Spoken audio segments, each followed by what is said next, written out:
This is Jocko Podcast number 128 with Echo Charles and me, Jocko Willink. Good evening, Echo. Good evening. It's been a little bit since we've done Q&A, so we're going to roll into some Q&A and going to try and answer more questions than normal with some shorter answers. Got a lot of Twitter questions, which necessitates shorter questions and thereby, in some cases, shorter answers. I've got some more detailed answers or detailed questions stacked up for another Q&A. But Sure. For today, we're just going to try and get through some of these. No guarantee on that, but let's rock and roll. Cool. Jocko, do you believe in overtraining? Or is that an excuse people use? You have the CT Fletchers, triathletes, yourself, etc., who get after it daily. You also find other elite athletes who believe in rest days who are by no means slackers. What's your take? You know what? Can you overtrain? Yes, you can. Yeah. You can definitely overtrain. I will say this, most people don't overtrain because you got to work pretty hard to overtrain. Yeah. And if you overtrain, you'll know it if you're paying attention to your performance because your performance will start to go down. That's what's happening. And I've said this before. I've seen it with fighters that were preparing for a fight and they'd be overtraining and you'd watch their performance. Someone that's normally crushing, let's say the fighter is normally crushing training partner A, and all of a sudden training partner A starts getting the better of the fighter, and you know, it's obvious the guy's overtrained. So take a couple days off, get some steak, and get back, get reset because you're overtrained. So yeah, you can overtrain for sure. Yeah. Now, what I don't believe in, well, it's hard to overtrain. I mean, these guys are working hard when they're overtraining, but a lot of people just, they do. You can use overtraining as an excuse. Yeah. What I do is I'm going to do something every day. I try and do something every day regardless. Like even if I feel like I'm like last night I got kind of beat up on the mat. So I know I'm pretty overtrained right now. But I'm also getting ready to go on a trip, so I'm like, okay, well, I'm just going to I squatted today, and I'm still going to train hard tonight, and then I got a couple days where I'll be on the road. I might take one of those days and just like do more of a stretch, mobility type scenario work. I'll still get the blood flowing because I got to get the blood flowing. But, maybe just like 100 burpees and then a bunch of stretching. So I'll do a little recovery on the road. But yes, you can overtrain. It's hard to do it. If your performance is going down, you're overtraining. Eat some steak. Take a break. Eat some steak. There you go. Bro, 100 burpees is kind of a lot. I think so. 100 burpees? Yeah. That's less than 10 minutes. Put it this way. I did. Oh, then again, all the times I did 100 burpees was after a workout. Yeah. So then it feels a little different. Yeah. You just go do 100 burpees. It's 100 burpees. Yeah. Okay. So overtraining though is like there's two or maybe even more different kinds of quote unquote overtraining. So there's like a for real, like I don't know, I'm gonna misuse the term, a clinical version of overtraining, which is like official, like your blood, you can recognize it in your blood and like certain things and certain whatever, and there's all these symptoms. It's a thing. It's an actual thing. Like you don't sleep, and it's like your body essentially goes into this like negative kind of feedback or positive feedback loop where it's like, but it just you're overtrained and it takes like a while to get out of it. Like a while, you got to go through this process, and then there's also like a condition like rhabdo something. Yeah, rhabdo. That's a serious situation. Yeah, too. That's essentially overtraining. Yes, that's acute overtraining quickly. Yeah. Usually to get hit with the rhabdo. Yeah. And then there's like this kind of gray area. And you can get rhabdo, I guess you can get, I think you get rhabdo in like certain muscle groups. Oh, for real?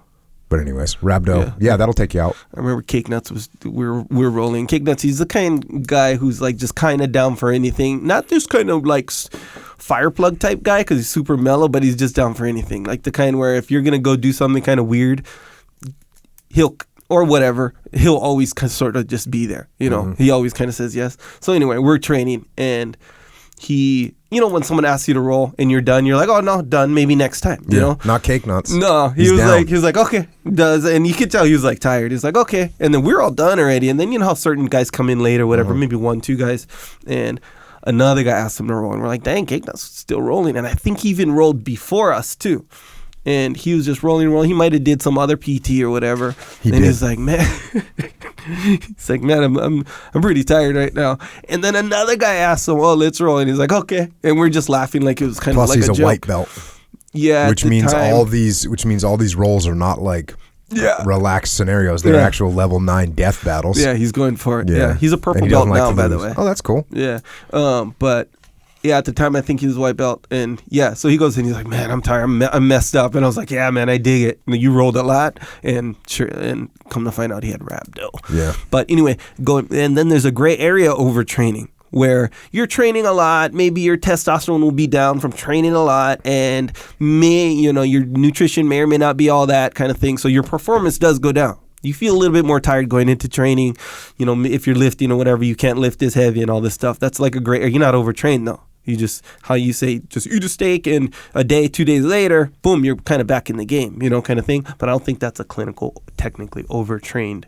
Maybe you're not recovering day to day as much or something like this, but nonetheless, but all true things, all real things. Hey, your body's this machine, man. If with all these different systems, if the systems ain't working right, you may not get, the performance that you want. Next question.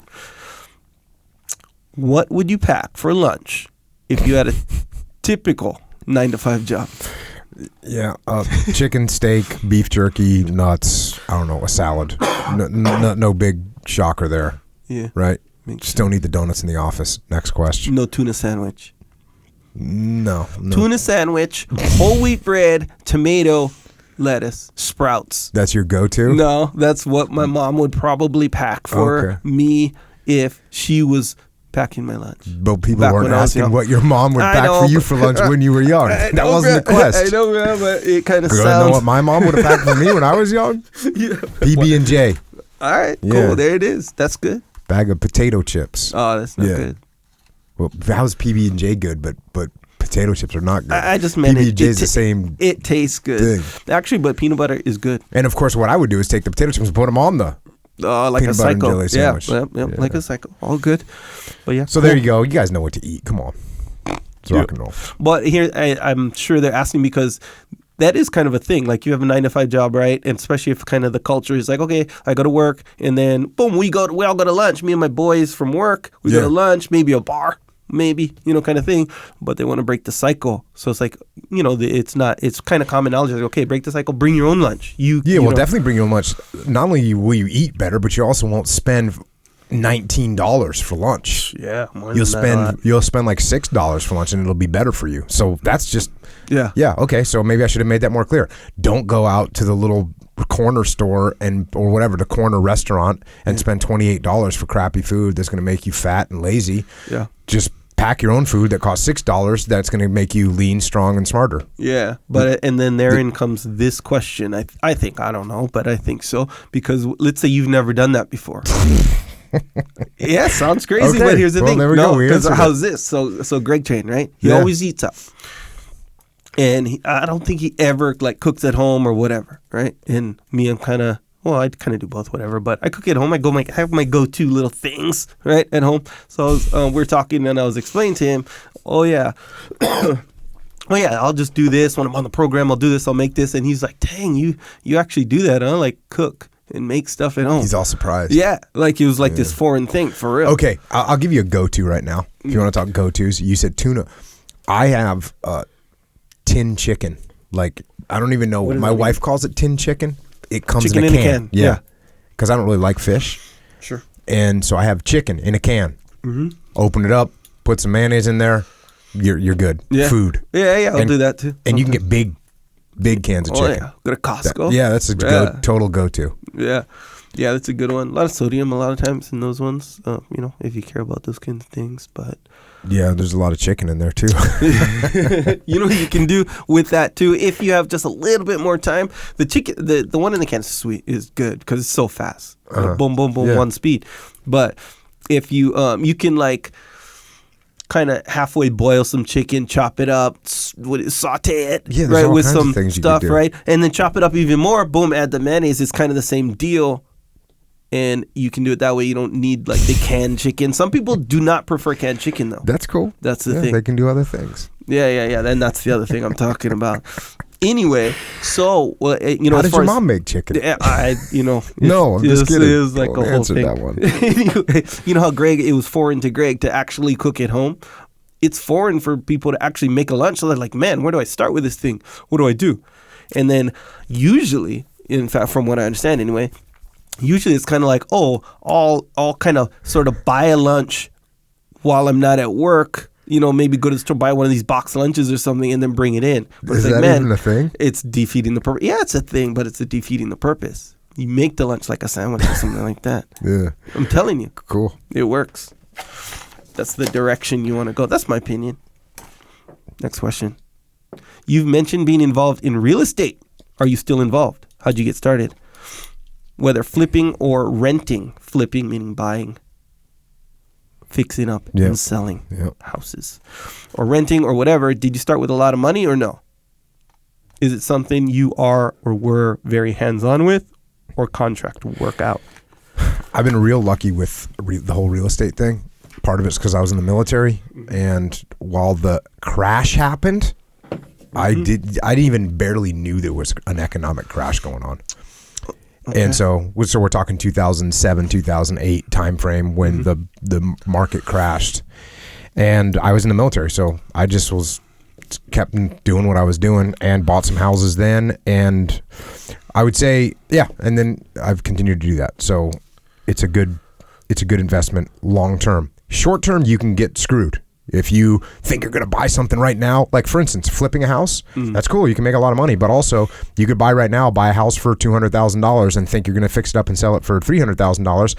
And then you buy it and the market crashes, and now your house that you bought for $200,000 is only worth $150,000. So now you're out of luck. So the way I look at it, just as a normal person, just try and buy a house. That's number one. Try and buy a house to live in, and then try and pay it off as fast as you can. And then when you get it to a good point and you fix it up and you think you can rent it out, that's cool. Rent it out and buy another one and keep doing that. I'm no real estate expert. I'm not running around, but explaining. I'm not going to put out a seminar on proper real estate investing. But hey, if you're gonna buy a house, this is a little bit of advice. If you're gonna buy a house in the place where you want to live, where you want to live in it. Buy the worst, crappiest house, but where you want it, because the location you cannot change. Once you buy it, you're stuck in that location. Yeah. And so if you can, but you can always rebuild it and fix it up and make it nice. So buy a house. I made that mistake one time. I bought a bigger house in a place where I didn't really like it, but I thought, the house is so nice and big. And it was like 2 weeks after I bought it. This is actually the first house I ever bought. 2 weeks after I bought it, I was saying, man, I should have bought the other house I was looking at that was in the location I wanted. That was a little bit smaller and not as nice. So anyways, buy it where you want it and then fix it up as you go along. As far as doing the work, all the work that I did on my houses, I did myself, and now I don't do it as much anymore because I don't have time. But when I was in the Navy, you either have time or you have money, right? Oh, yeah. So when I was in the Navy, I had more time, if you can believe that, when I was in the Navy, and I had no money. So all my houses, when I bought them, I couldn't afford them. I could barely afford them.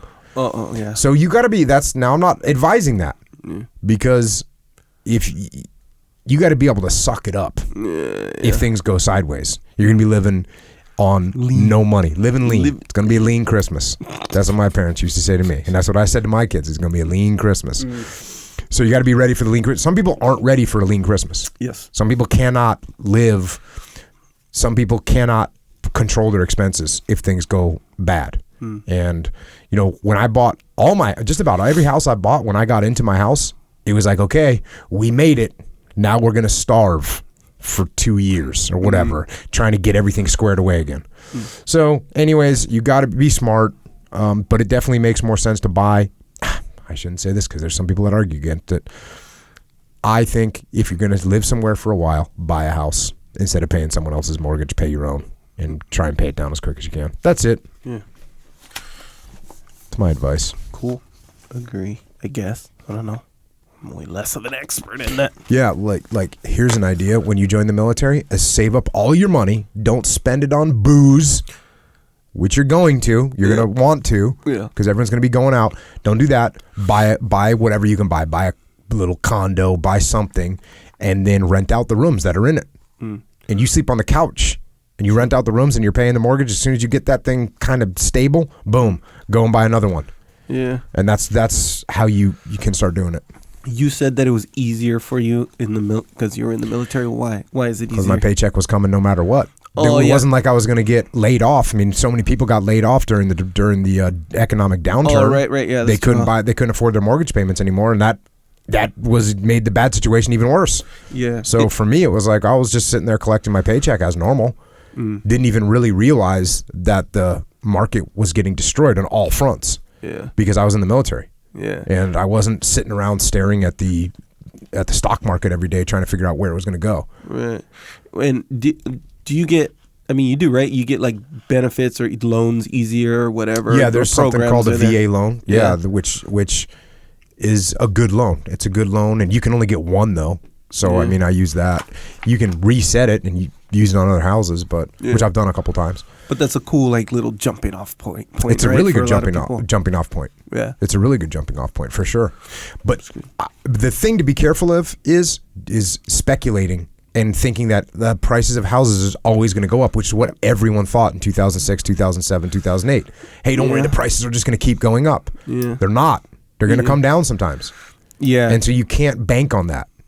You can't bank on that. What you bank on is like, okay, I like this house. It's in a good location. I'm going to live here for a long time.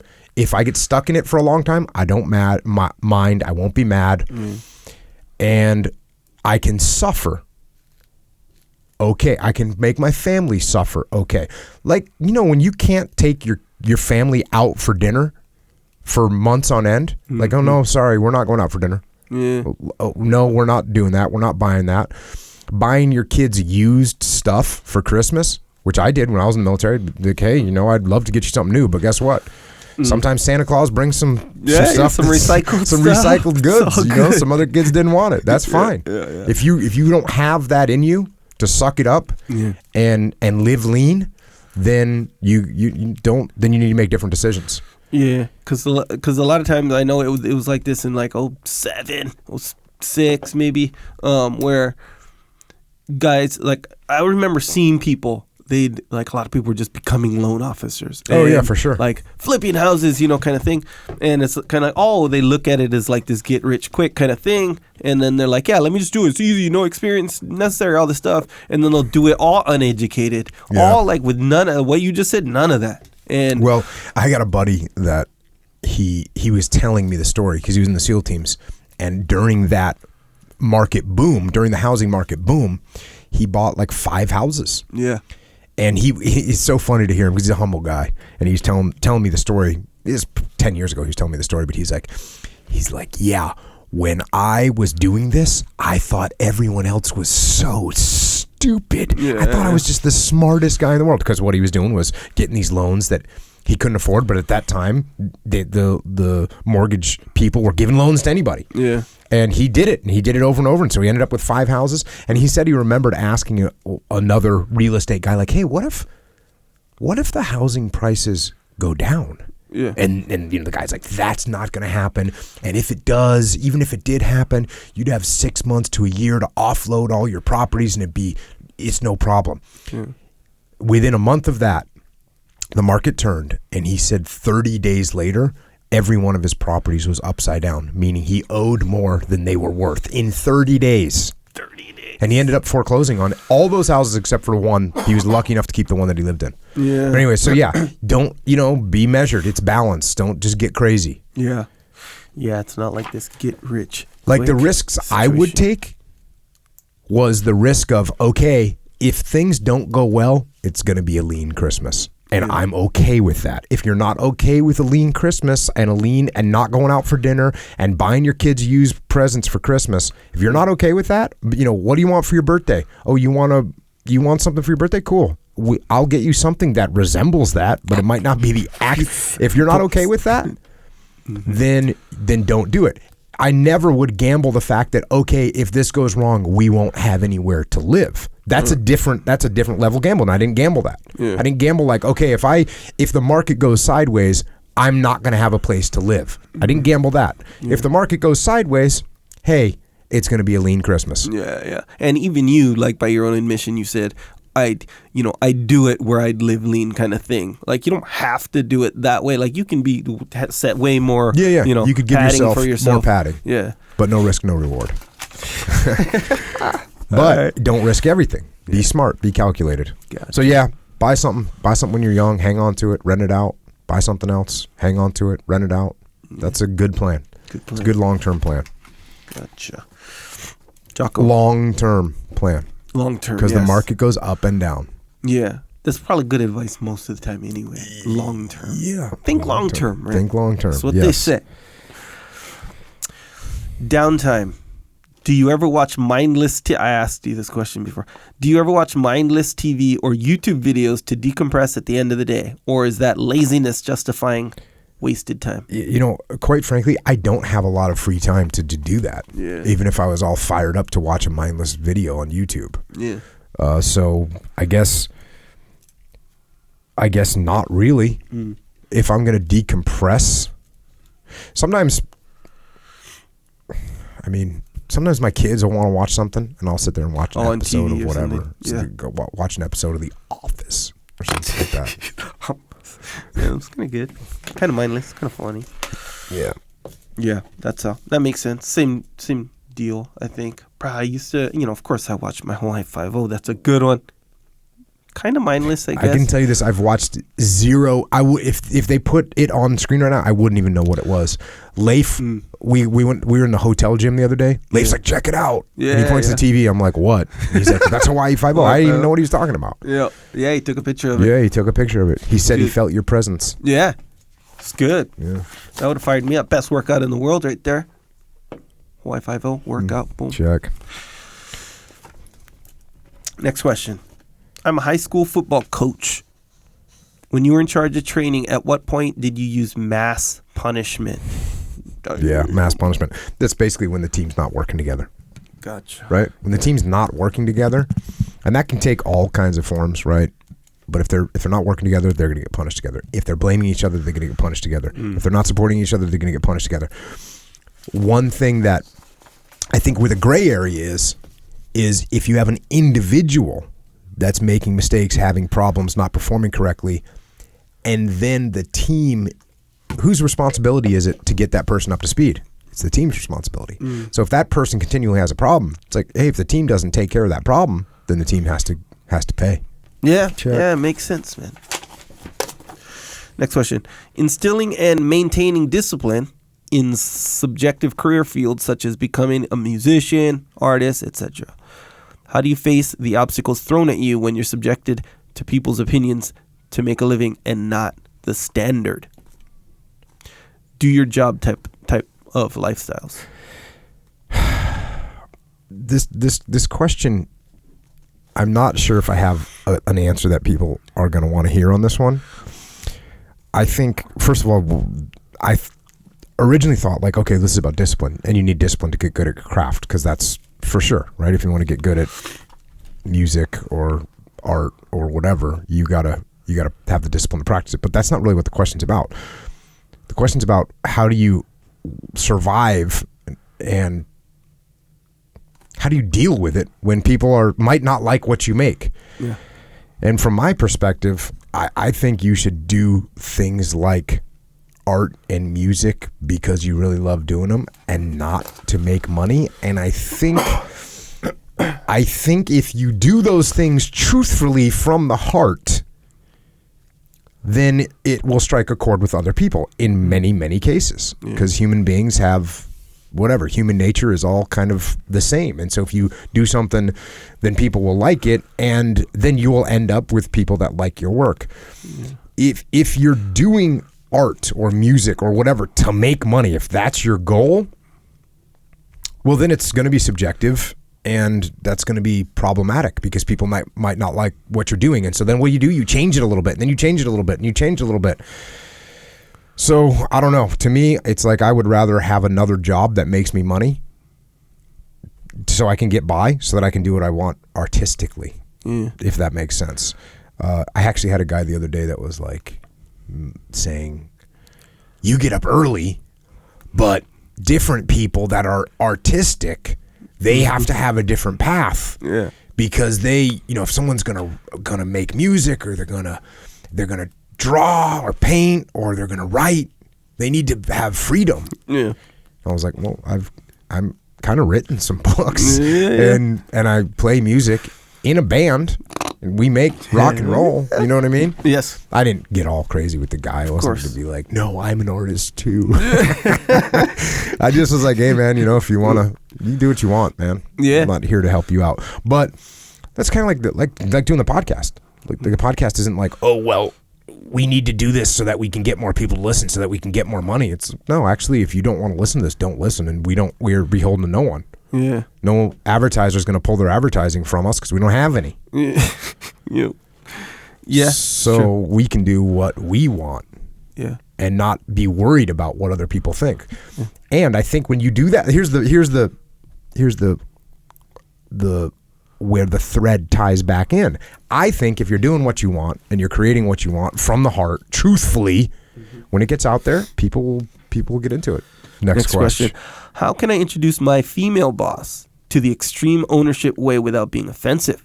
Just sell it as improvement? I've given this answer before. Give the book to her and tell her that you read this book and you really like it and you want to become a better leader, and if she could read it and keep you in check, if she sees you getting out of line, you'd appreciate it.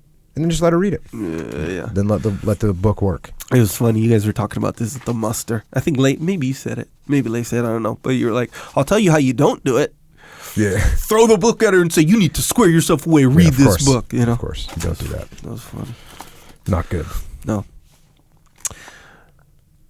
Next question. Do you experience loneliness while at the top? It's lonely at the top. You ever heard that expression? Yeah, it's lonely at the top. If so, how did you handle it?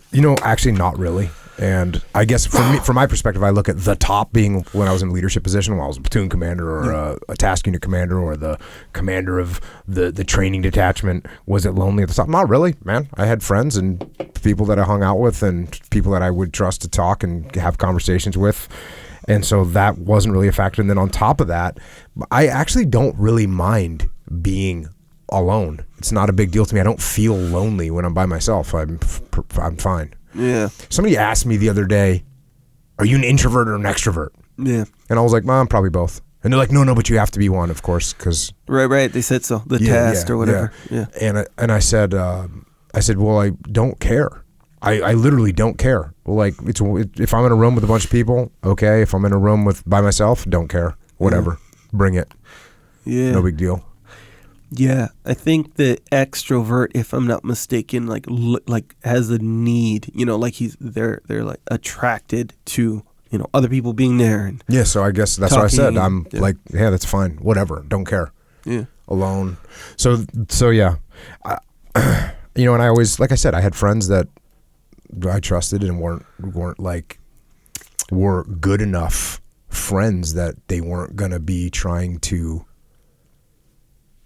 get their own gain out of being my friend. People that were friends with me before I was in a leadership position and people that remained friends after. So yeah, it's not that big of a deal to me. Luckily, I guess I'm lucky because it must be a thing if everyone says it. Yeah, and I guess maybe in like I'll tell you what, do you work? I'll tell you this is when you're at the top, when you're an owner or you're the leader, there's times where you have to do things by yourself. Yeah, there's no doubt about that. Yeah. And if you have a problem with that, you're going to have a problem being in a leadership position because there's things that you have to do as a leader. You have to lead from the front. Right. You have to work harder. You have to do extra. Right. You should be working harder than everyone else when you're in a leadership position of an organization. Right. No doubt about it. And if you're not working harder, that's not good. And if you're working harder there's going to be times when you're not with anyone else, and you have to be okay with that. And I'm perfectly okay with that. Don't care. Yeah, and that's actually that's what that expression means. It's lonely at the top, meaning like you're at the top because you're willing to, in a general way of putting it, behave or be a certain way that other people either can't or won't, right? So you're not going to be able to relate. Oh, from that perspective, you're definitely lonely at the top. Yeah. There's no one that's going to sit there and do what I'm willing to do to be there. Yeah. Like, where are you at? I don't know. Haven't seen you, but I'm up here by myself and I'm going to keep getting after it, right? That's kind of the way. Yeah. That's how people end up in those positions. Yeah. You don't end up in those positions. You don't get gifted positions. You don't just end up. I shouldn't say never, but I didn't. Yeah, sure. Yeah. Had to grind it out. Yeah. Keep grinding it out.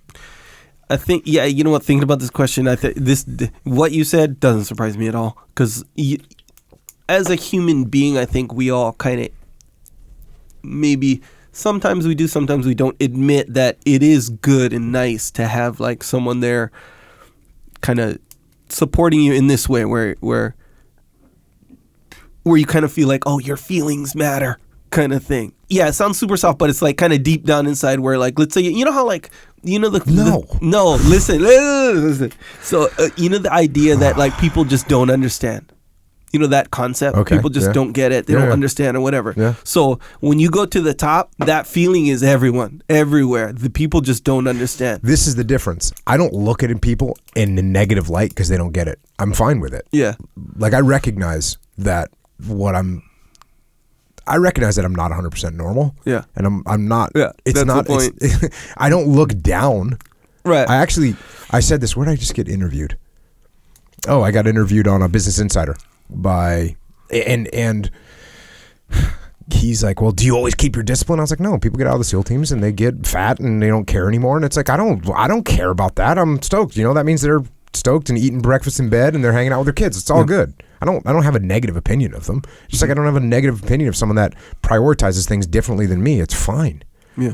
It's perfectly fine. Yeah, I get it. That's my point. And I'm okay. I'm okay with that. And I'm not looking around going, "Wow, I wish I had more people to hang out with." It's lonely up here. That's exactly what lonely at the top is, though. Yeah. And there was when I was in my first SEAL platoon, we went to Guam, and when we got there, there was a guy, and I don't even know who did it. I don't know who this was, but there was a SEAL that left like a surf ski. You know what that is? It's like, it's basically like a kayak that you sit on top of. Anyways, and there's just a little note to himself. It said, "The higher, the fewer." Yeah. Meaning like, hey, because he was training hard for what I don't even know who it was. He said, the higher, the fewer. So that's the same thing. Yeah. I don't have an issue with it. Yeah. Okay. Makes sense. Yeah, man. So like, you know, when you're in the office working, you know, that's what I tell kids too, because that's a whole bullying thing is kids get the feeling that being alone is bad. Yeah. Like being alone is not a bad thing.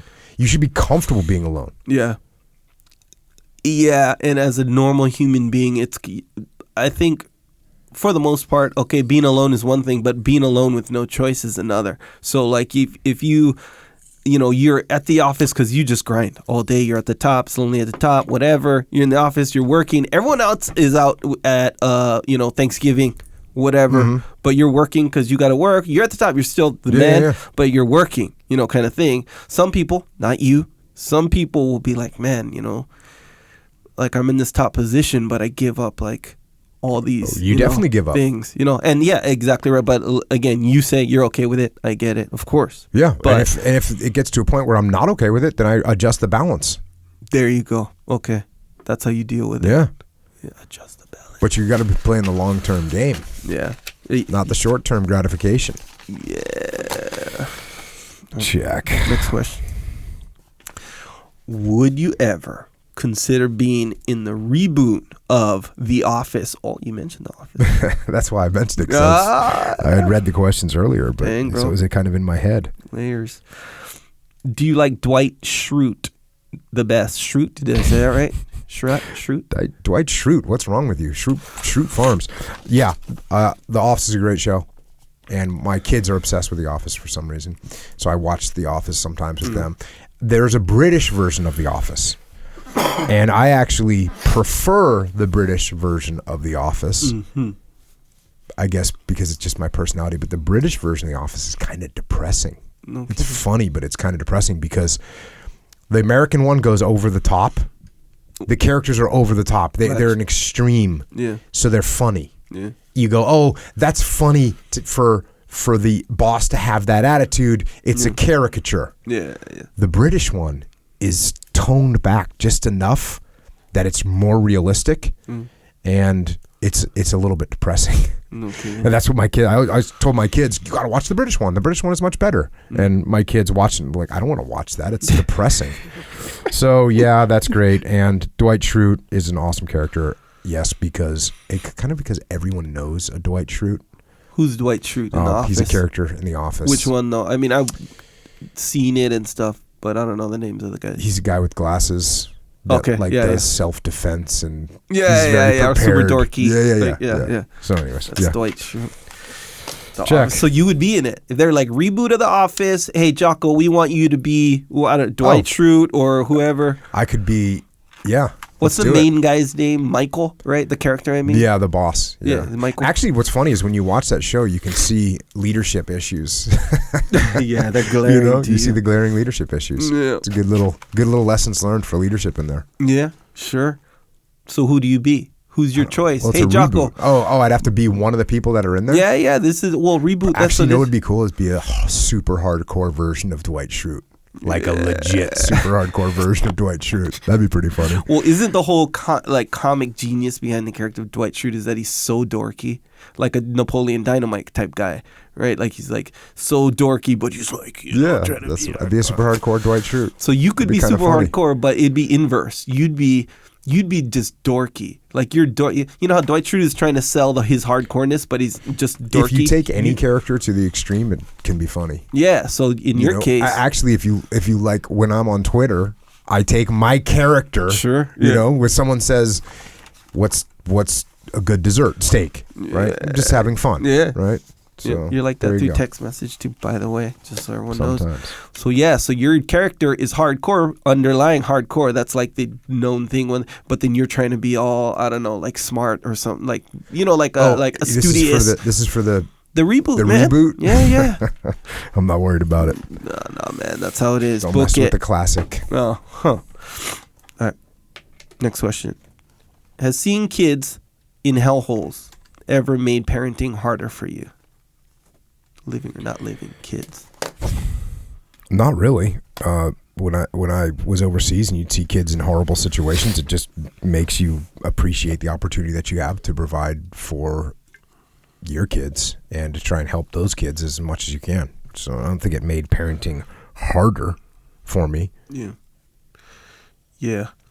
Interesting. It makes you appreciative of the opportunities that we have, for sure. Yeah. I feel like I know that question where, if I see like kids in hellholes, it doesn't make it harder, but it makes it like you're more sensitive, like stuff just affects you more with your kids. I don't know. In my experience, that's what happens.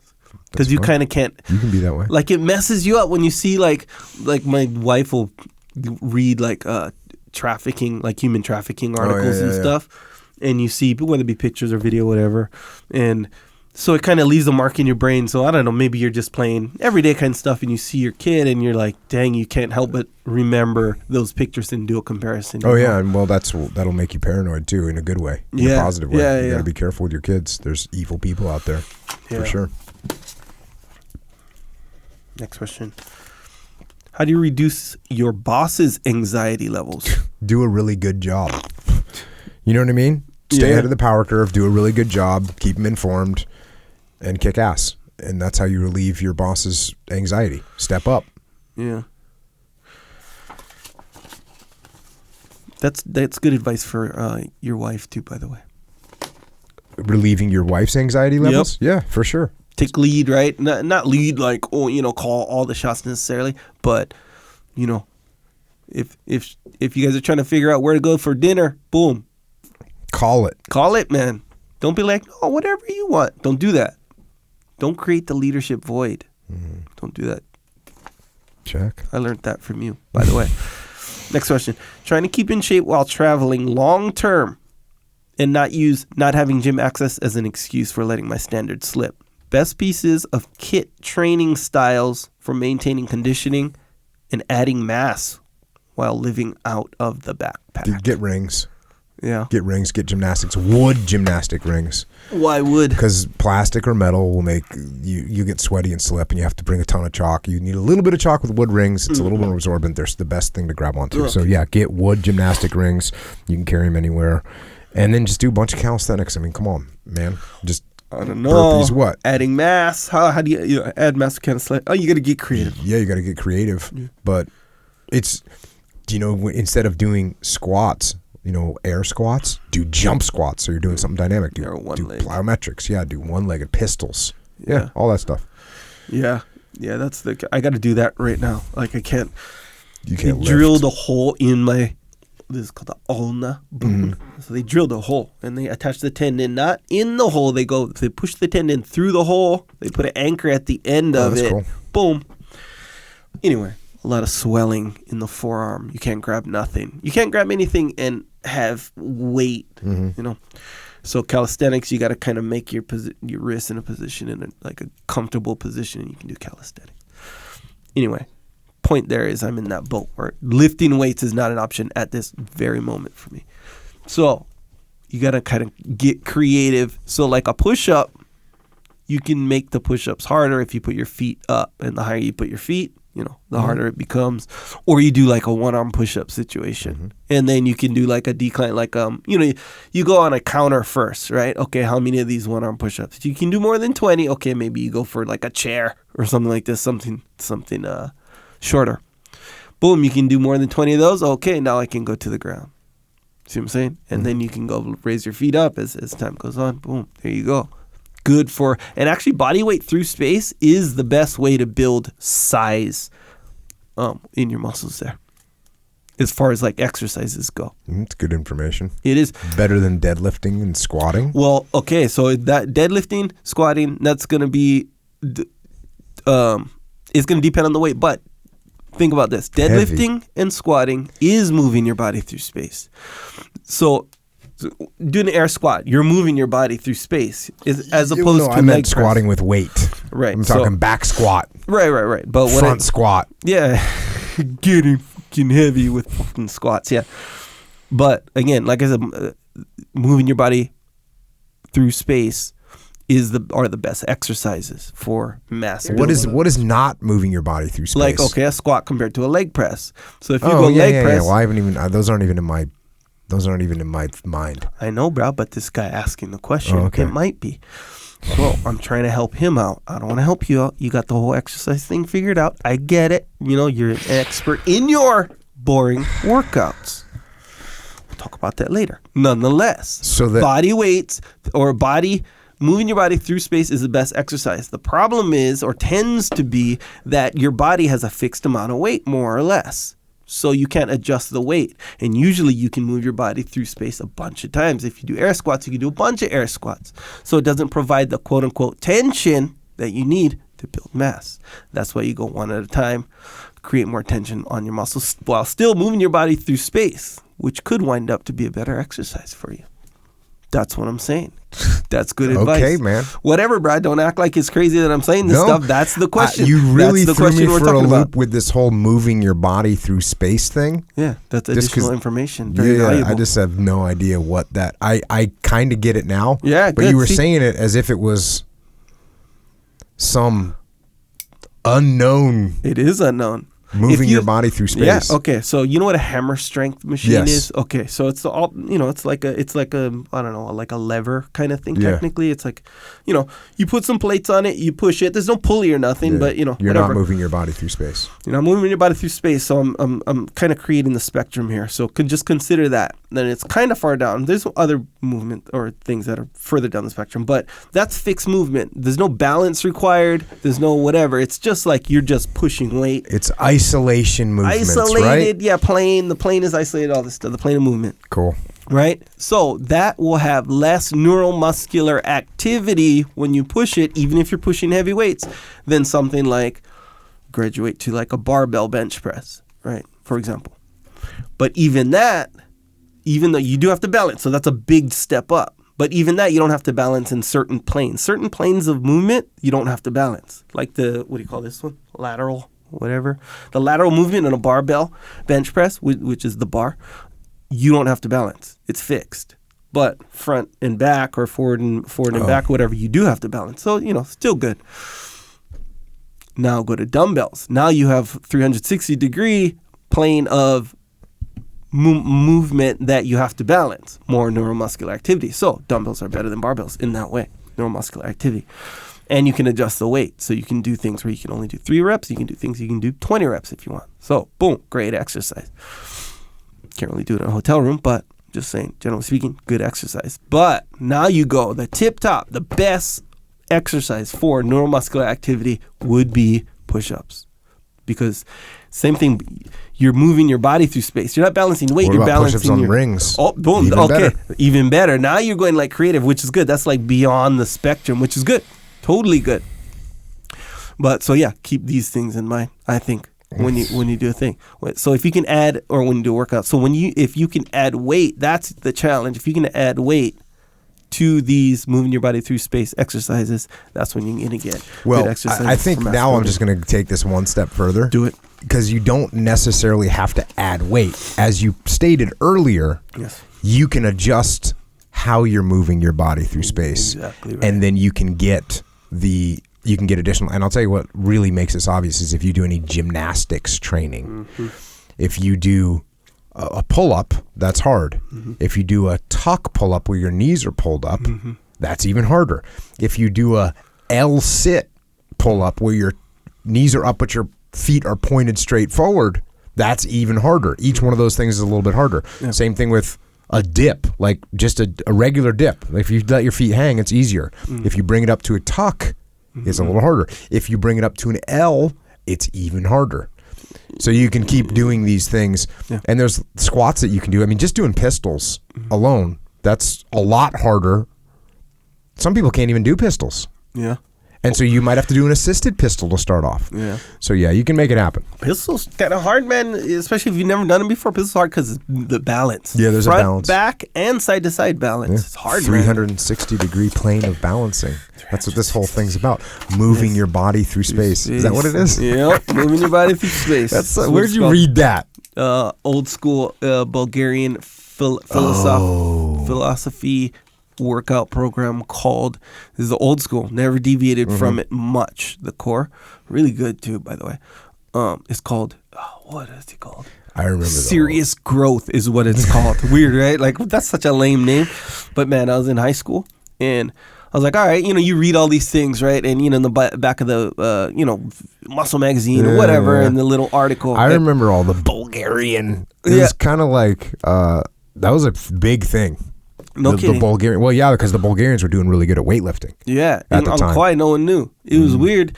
And these guys were like, 5 weeks or 4 weeks, my bench went up to this. And, when you're in high school, bench, heck yeah, I'll get that or whatever. So you get the program, it's this book. It's just called Serious Growth, and it explains everything really in detail, too. I was like, dang, this is pretty good. Real plain English, too, not all this real science or whatever. And maybe and they were doing keto, too, by the way. Yeah. That's where I learned about keto. Yeah. This is 90... That's crazy, isn't it? It's been around for a long time. 95. Well, the Atkins book came out in the 60s or 70s. Yeah, that's way different, though. It's not way different. Yeah, it's different. It's not way different. Yeah, this guy. But that stuff's been around for a long time. Yeah, Dr. Mario or Mauro de Pasquale. Oh yeah. Like that. That's who was the keto guy. And again, back in '94, he's still around. Yeah, no kidding. So we did this thing. We get this book, and it's like laying it out. And I'm down. I'm 15, 16 years old. I'm down to lift 5 days a week. Let's do this. And bro, we did it. And you eat good, not like crazy. I didn't do the keto, never did. But they have it as an option. And so we did it or whatever. And it was weird since I gained like 20 pounds. And we just kept doing it. So, you play football, you can't really gain that much. There's also this whole thing that you're 15 and your body's just filled with testosterone. Yeah, and you were going to gain 16 pounds anyways. Bro, maybe 13 pounds. I'll tell you this right now. I was talking to Jody Middick about this briefly too. I'll tell you this right now. If even at 40 you go on this thing, it depends on how trained. No doubt. Go on this type of workout. I'm not even like selling this workout or nothing like that. I'm saying people will think, and think, you know what though?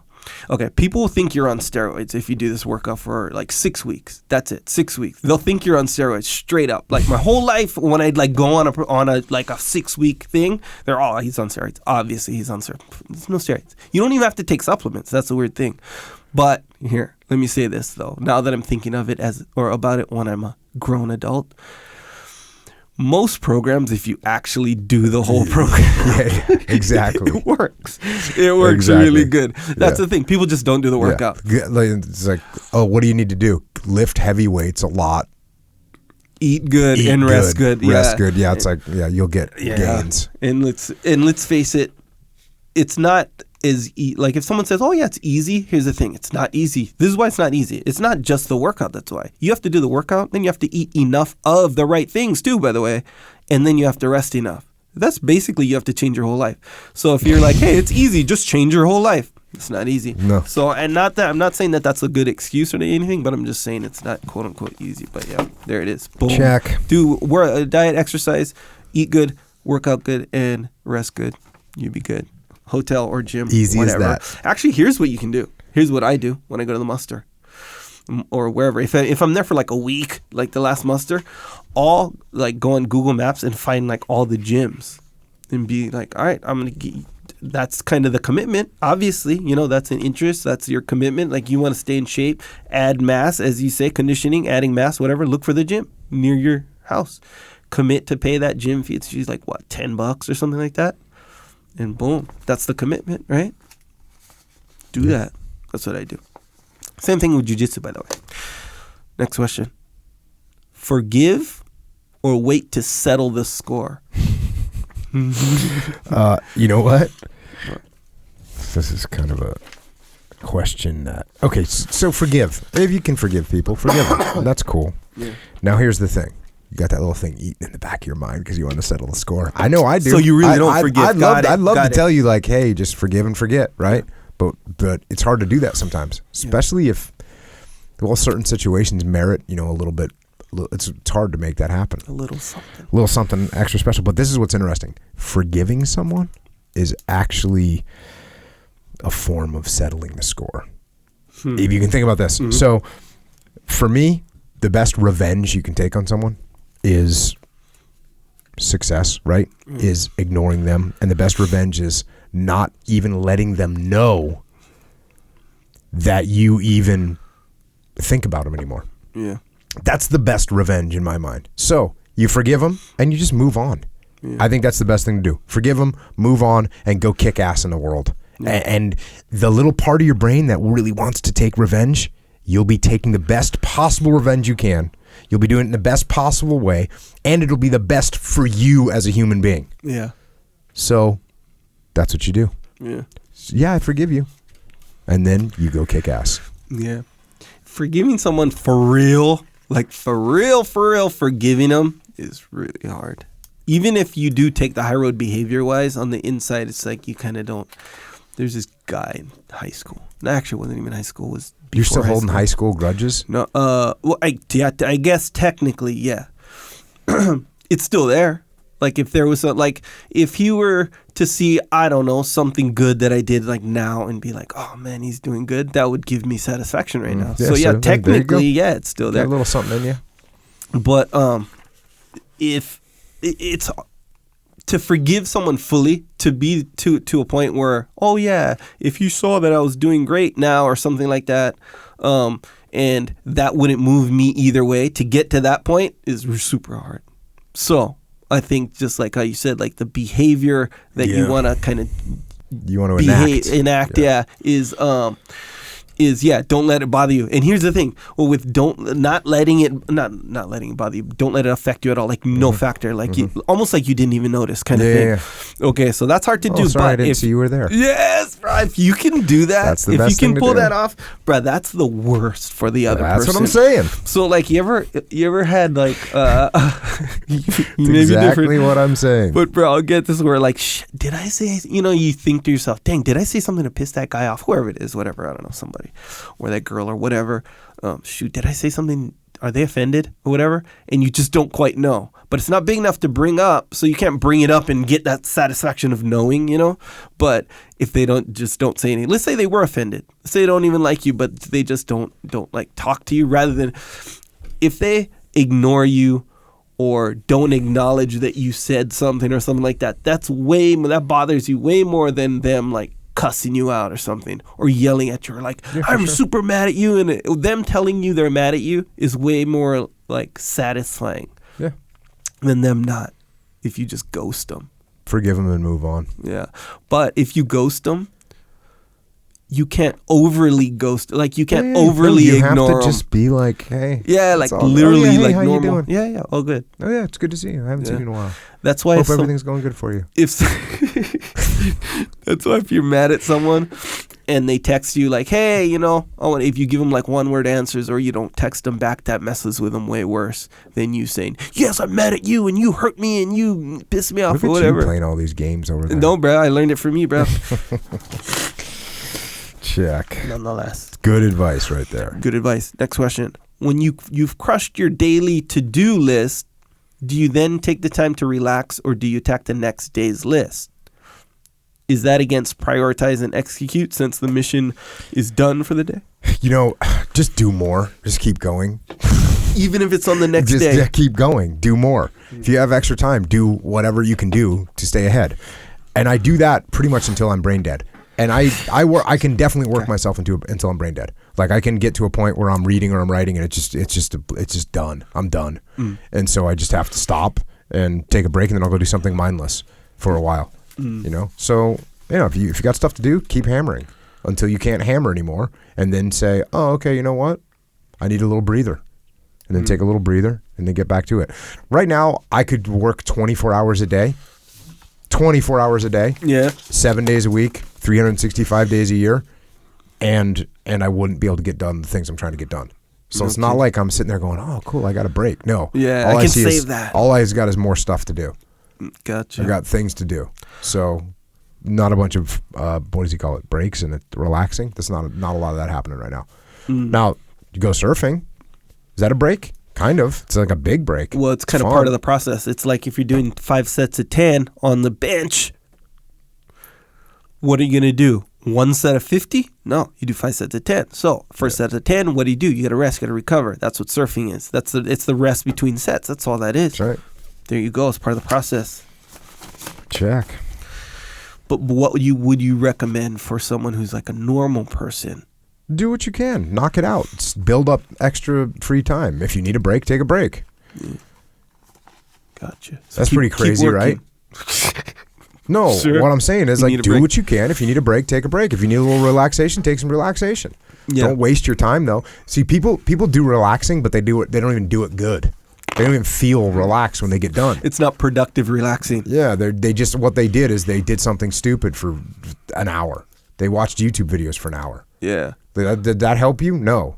Go outside, go for a run, do some burpees, go surfing, go do some jiu-jitsu, play with your kids, whatever. Do something that actually has some value. Yeah. The real value. But so what about, Pauhana, and we're going to the bar? Yeah. That's not great, but sometimes don't get too hammered because you're hungover the next day. You can't you can't function as good. Boom, can't your output, your productivity goes down next day. You better tell everyone what Pauhana means, because not everyone knows. Pauhana, I guess technically it means done with what you're doing. Pau means done. Hana means like do. Yeah.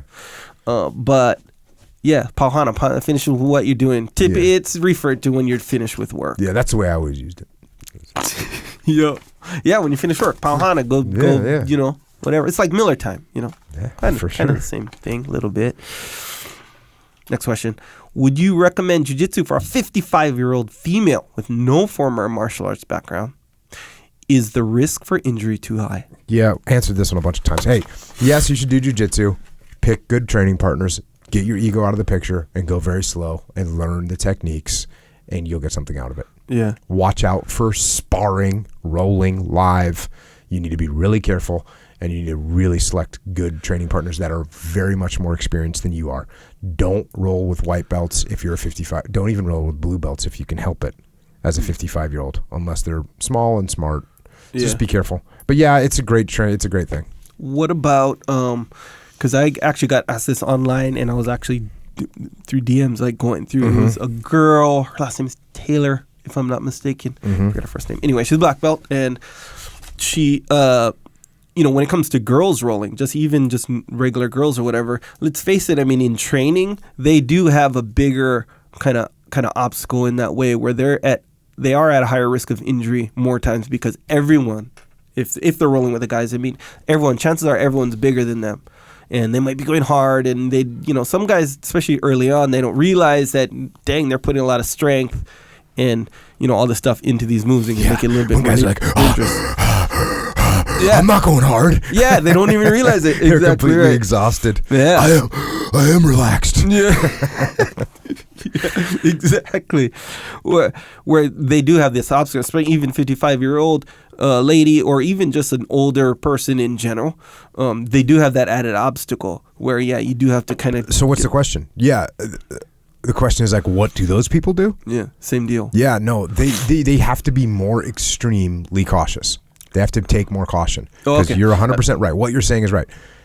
You do. It's what I just said. You don't want to go with a psycho white belt. You don't even want to go with any white belt, right? Yeah. Because they don't know what they're doing. Mm-hmm. So go with someone that's a purple belt, someone that's relaxed. A 55-year-old woman is going to be on a different pace down the path. You're going to be on the path, but she's at a different pace. Yeah, yeah. And the stress is I would focus on the learning of the technique a lot more. Mm-hmm. I'd spend a lot more time drilling and learning the technique, and then occasionally with your black belt instructor, with your brown belt instructor, with some of the high level purple belt smart people, you do a nice little roll with them, you have some fun, you see what works, what doesn't work, you learn a little bit more. Take that path. Take that pace down the path. Right. Don't go in there with a big ego. And you know what happens every time, like if you introduce jiu-jitsu to people, they think that they have the solution to something that you teach. Right. And it's like, no, you don't actually have the solution. You don't know anything. So just don't do that. Yeah. I was at the muster, and we teach jiu-jitsu for the first time to a bunch of people, and we were teaching the umpa, right? The umpa escape, umpa escape, where you roll the person over from the mount. And this one guy, he's like, I'm teaching a bunch of people, and this one guy's like, look, this doesn't work, and he's got his weight all the way on the other side, and he's got his leg up. I remember that. Yeah. And I'm like, yeah, there's another move. You just do this, pop up, and now you're in the guard. But like in his mind, like jiu-jitsu just doesn't work. I don't know what this crap is that Jocko's all into, but obviously it doesn't work. It's like, no, actually it works. So you don't uncover the magic of jiu-jitsu in one moment. Yeah. Yeah. Oh, actually, you know what? I do remember the question. So, how, like, 55-year-old women roll with, high-level people that you trust, people who have, like, a lot of control over the situation. What about, like, let's say I'm a 55-year-old woman. I have a twin sister. She's 55. We're in the same shape kind of thing, just normal people. And can we roll?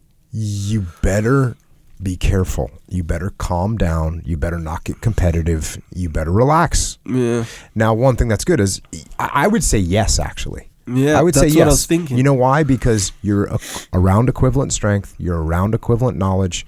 You still got to be careful. Yeah, I would prefer you go a couple 6 months before you jump in and do a death match with your twin sister at age 55. Yeah. I know you've been competing against each other. Yeah. So just try and relax. I used to say Jade trying to kill you. Be like, dude, come on. When Jade used to train. No, sorry. Yeah, he'd try. Sure. He could try. No, I know. That's what I'm saying. He'd try.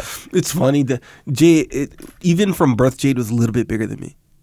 Not anymore. No. And I think it's literally a direct result of it, of always being a little bit smaller. You had the Napoleon complex. Yeah, like a little small mini micro. A little bit bigger than this dude. And when that happened, he was bigger than me through high school. Really?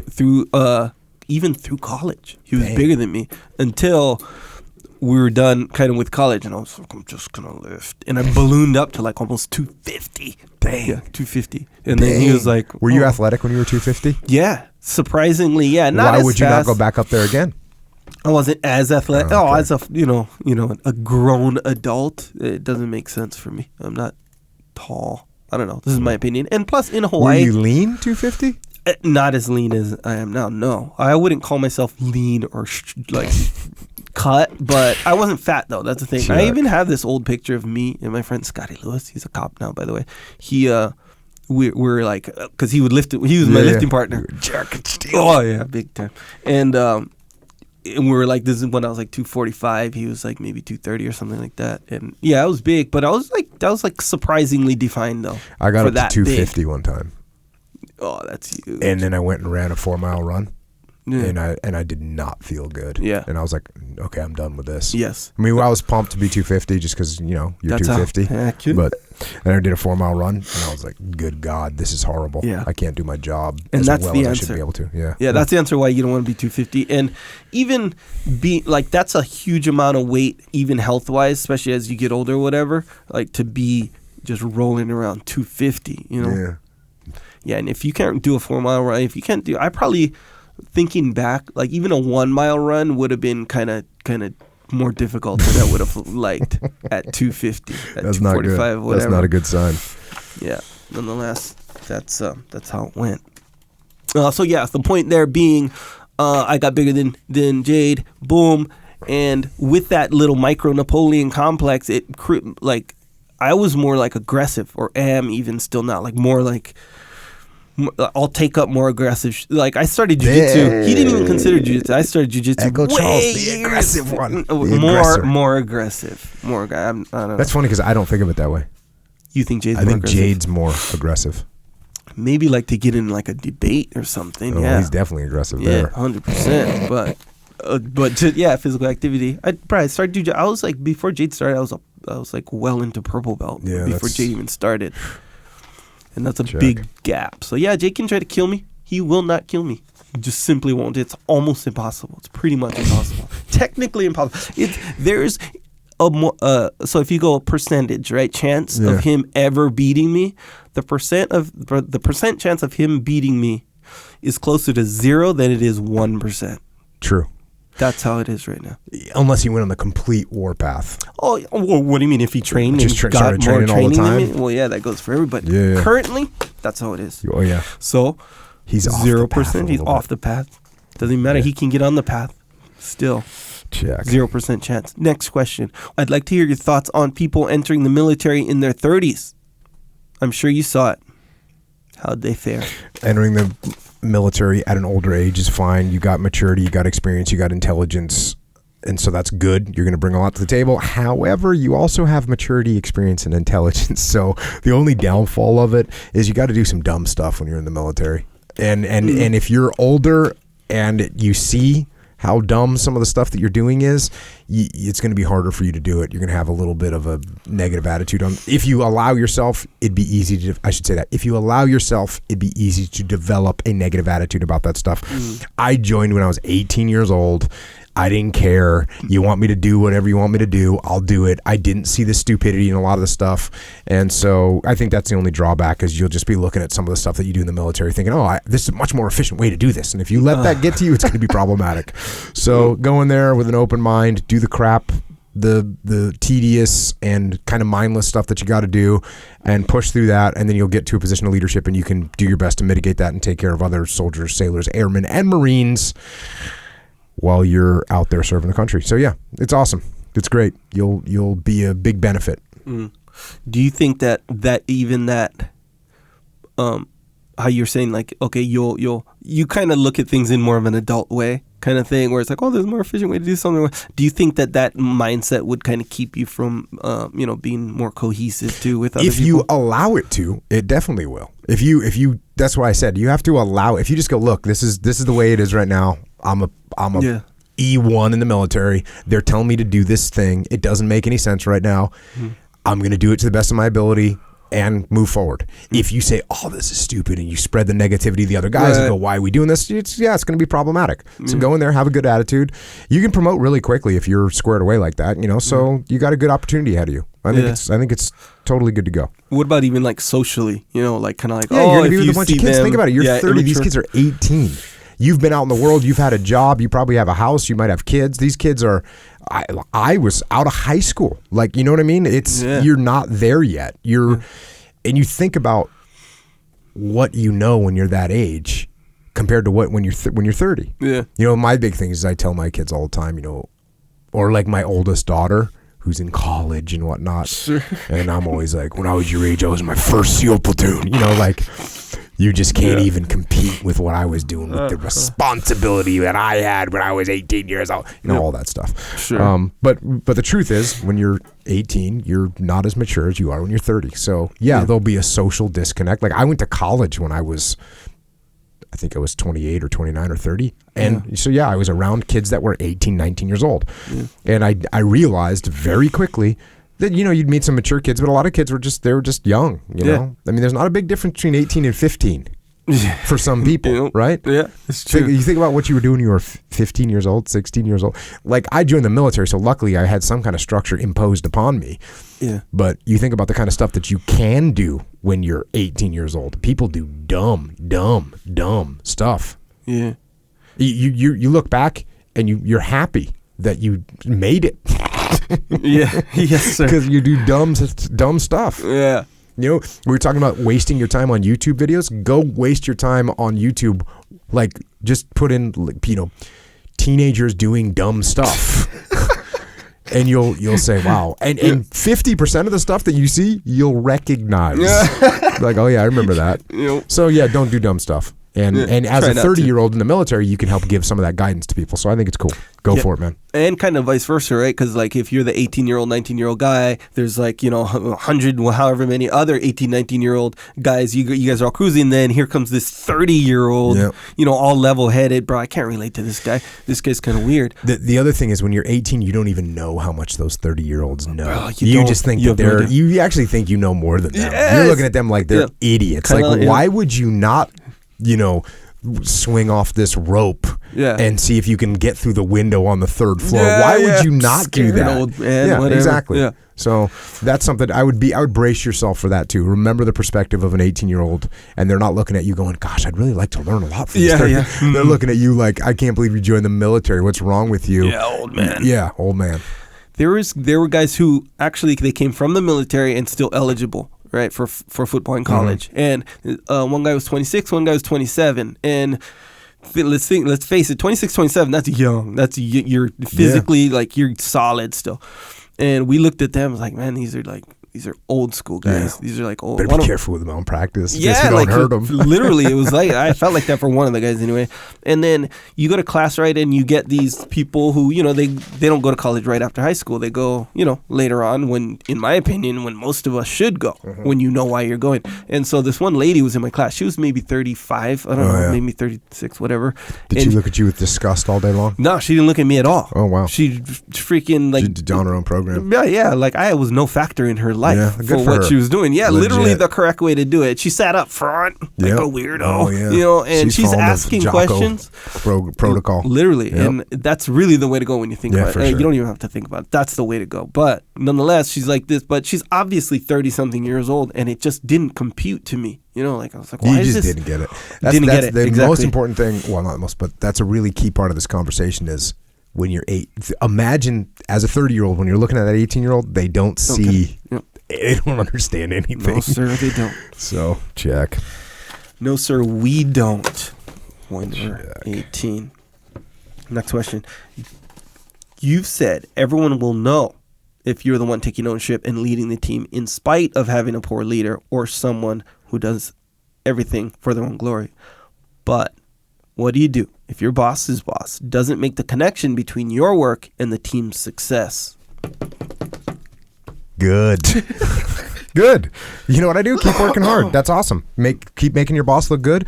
I recommend that you put your ego in check, because if you want to get that credit for what's happening, you're looking for that glory, and the boss is doing it for glory. Well, guess what? That's making you mad because you want some of that glory. Yeah. You know what? It'll come. The two things about this are, number one, let him have it. Make him look great. You're worried that the boss's boss doesn't get it. It will come in due course. Be patient, work hard, give your boss the credit, don't worry about it, and in due course it'll come. You can't fool the boss. The boss's boss won't get fooled forever. Yeah. They won't get fooled forever. And you know what? Worst case scenario, you get your boss promoted. Cool. Now he trusts you. You worked hard for him. You did good. You can take his role. It's okay. It's okay. This is very common. This is no strange question. Yeah. Next question. What do you do for fun when you're not getting after it? That's kind of a weird question, right? Why? Because you're always getting after it. Well, because is surfing getting after it? Yeah, it is actually. Yeah, Is jiu-jitsu getting after it? Yes. Yeah, it is getting after it. Is playing guitar getting after it? Well, yes, it is. Is rock and roll band getting after it? Yes, it is. Okay, I guess if I'm hanging with my kids, is that getting after it? Sometimes. Kind of. It depends what we're doing. Guess what we're doing? Jiu-jitsu. Sure. So yeah, I don't know. What I do for fun when I'm not getting after it, just stuff that I enjoy doing. Like you said earlier, like it doesn't take discipline to go and do jiu-jitsu if jiu-jitsu is really fun for you, and jiu-jitsu is definitely fun for me. Yeah. I would say 70% of the time, I'm like super stoked to be going and roll. 30% of the time, I don't feel like it. I go anyways, or I should say 28% of the time. Sure. There's like 2% of the time where I recognize, oh, I'm gonna get hurt today because I'm beat up or I'm tired or whatever. It's like, okay, you know what? Maybe I won't train today. Not the day. Yeah. Yeah. And even on those days, sometimes I'll come in and I'll just do a light roll. Yeah. Just to make sure, put myself a little discipline check. So yeah, I don't know, people. That's kind of the thing where, I guess from other people's perspective, if they're thinking jiu-jitsu's not fun and working out's not fun and practicing an instrument's not fun, well then I'm not ever having any fun. Yeah. But actually the opposite is true. All those things are fun for me, so I'm having fun all the time. There you go.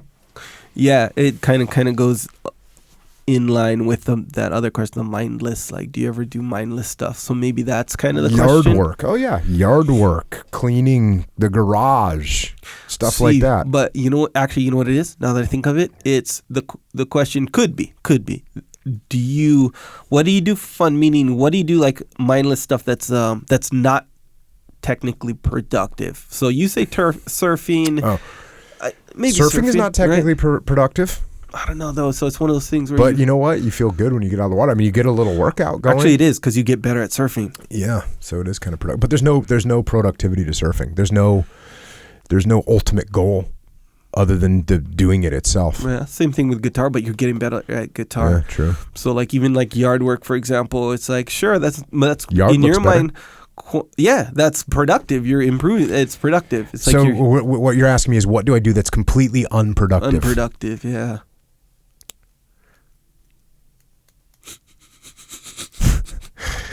I don't know. Right now, there's not a lot of hardest things. question in the world, man. There's not a lot of things right now that I'm doing that aren't somehow productive. Yeah, I think. But anyways, because technically they're all fun though. Because that was the actual question. You're just trying to. Yeah, I'm all assuming, presuming that you know, because watching YouTube. Back to the other question, watching YouTube videos of like you ever like try go on YouTube. Actually, don't do it. But if you do it, do this. Go in the search in YouTube. Go drunk girl fails. Okay, that's what it's called. Drunk girl fails. Okay, so there's probably maybe 500,000 to 10 million of these videos potentially. That's my estimate. Yeah. So. What that means is once you're done with one, the other one's coming. And here's the thing, it never gets old. So that is... Actually, I do think it gets old. All right. Well, yeah, that was more of like a, what do you call it, exaggeration. But it takes a long time, I would argue, for most of us, for it to, quote unquote, get old. So the point there is, that is something that is straight up not productive. True. You can learn a lesson. I don't do much of that. The lessons to be learned from those videos get learned literally the first video. Yeah. Literally. And then... Well, no, they don't get learned in the first video because the first one just seems like it could be an anomaly. It's like when you tap someone that's never done jiu-jitsu before, it takes like 3 or 4 before they go, okay, I get it. You're right. You know something I don't know. Mm-hmm. So you got to watch 3 to 5 drunk girl fail videos with your, 16-year-old daughter and say like, this is why you don't get drunk. Yeah. This is why. Yeah, actually, you don't believe me? Okay, we'll watch 2 more. And we'll see if there's any of these things that you would want to see yourself behaving as. Yeah. And you could argue that maybe if you watch 5, 6, 7, 10, 20, you start to see another pattern get revealed within the pattern of drunk girl fails. So one of them is, a girl riding a You've scooter. gone down this path, obviously. So you like not just don't get drunk, but don't ride scooters Exactly when right. drunk. Exactly right. Don't dance on the bar when drunk. Yes, exactly right. So if you see, let's say within the span of 15 drunk girl fail videos, you see, 30 of those is girls dancing on the bar versus only 2 of them were girls on a scooter. You can kind of discern that dancing on the bar statistically All right, dude. is a Let's little move bit more on. dangerous. I'm just saying, hey, All right. look, hey, we're digging for lessons here. No, all right. well, That's a bad thing. Digging for lessons is a bad thing. That's what you're saying. That wasn't a lesson, bro. Sorry. Digging for lessons. Next question. Virtuosity requires your favorite subject, discipline. Creativity is important as well. Does a single focus on discipline inhibit creativity? No. Jimmy Page. Next question. Seriously, Jimmy Page. What? Okay. All right. Well, Jimmy Page, Led Zeppelin, guitar virtuoso, practiced with discipline. I just answered this on the kids' podcast. Okay. Because Jimmy Page played guitar so much when he was in school that they had to take his guitar from him during like study halls, during lunch. Like, no, you can't just sit there and play guitar. You need to do other things. Yeah. That's how much he practiced. Yeah. He practiced so much. He became such a skilled player through that much discipline that he was able to get more creative than almost anyone else on the guitar. So there you go. It gives you freedom. It expands your creativity. Yeah. And Jimmy Page is one example of a multitude. So let me ask you this. I guess we kind of talked about it, but not really. I've never really actually asked you that I can remember. So and let's assume that Jimmy Page, he didn't do it because he felt like this is, what I should be doing right now, whatever. He did just because I'm addicted to guitar. I love it. And there's nothing I'd rather be doing and all this stuff. So the question is, if you just love doing it and that's why you're doing it so much, I love guitar. I don't want to eat dinner right now. I'm busy on my guitar, just, enjoying myself and learning and just loving it every single moment of it. I don't want to go surf. I'm on my guitar. Boom, every single day. Is that discipline?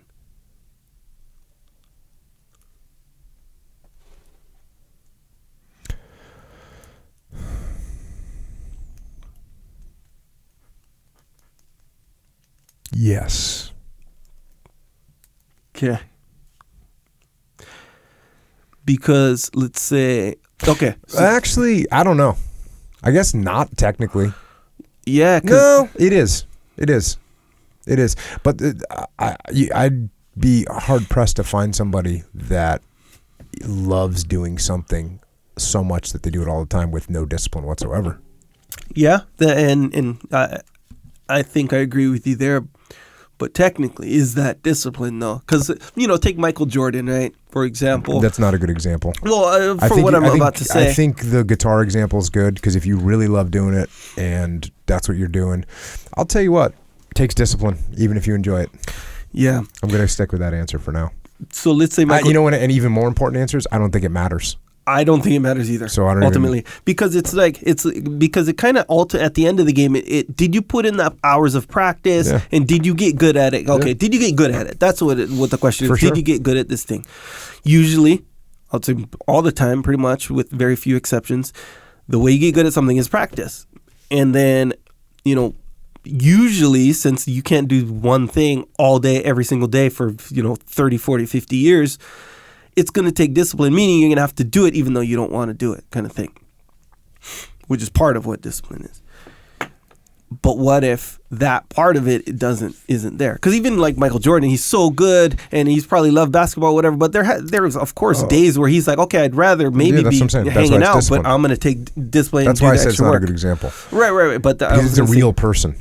Yeah. Because to get a person that loves something so much that it took them zero discipline, I don't think that's a realistic person. Right. I think that anyone that does anything, it gets to a point where the only thing that drives them to do that extra percentage is discipline. Right. So I guess I will stick with it. Yeah, so I guess the question, if you want to kind of relate it to like a real person, so, you know, a person who, again, just like loves it, right? Just loves what they do. Of course, they're going to have some discipline because they're going to have some days that they don't love it or whatever.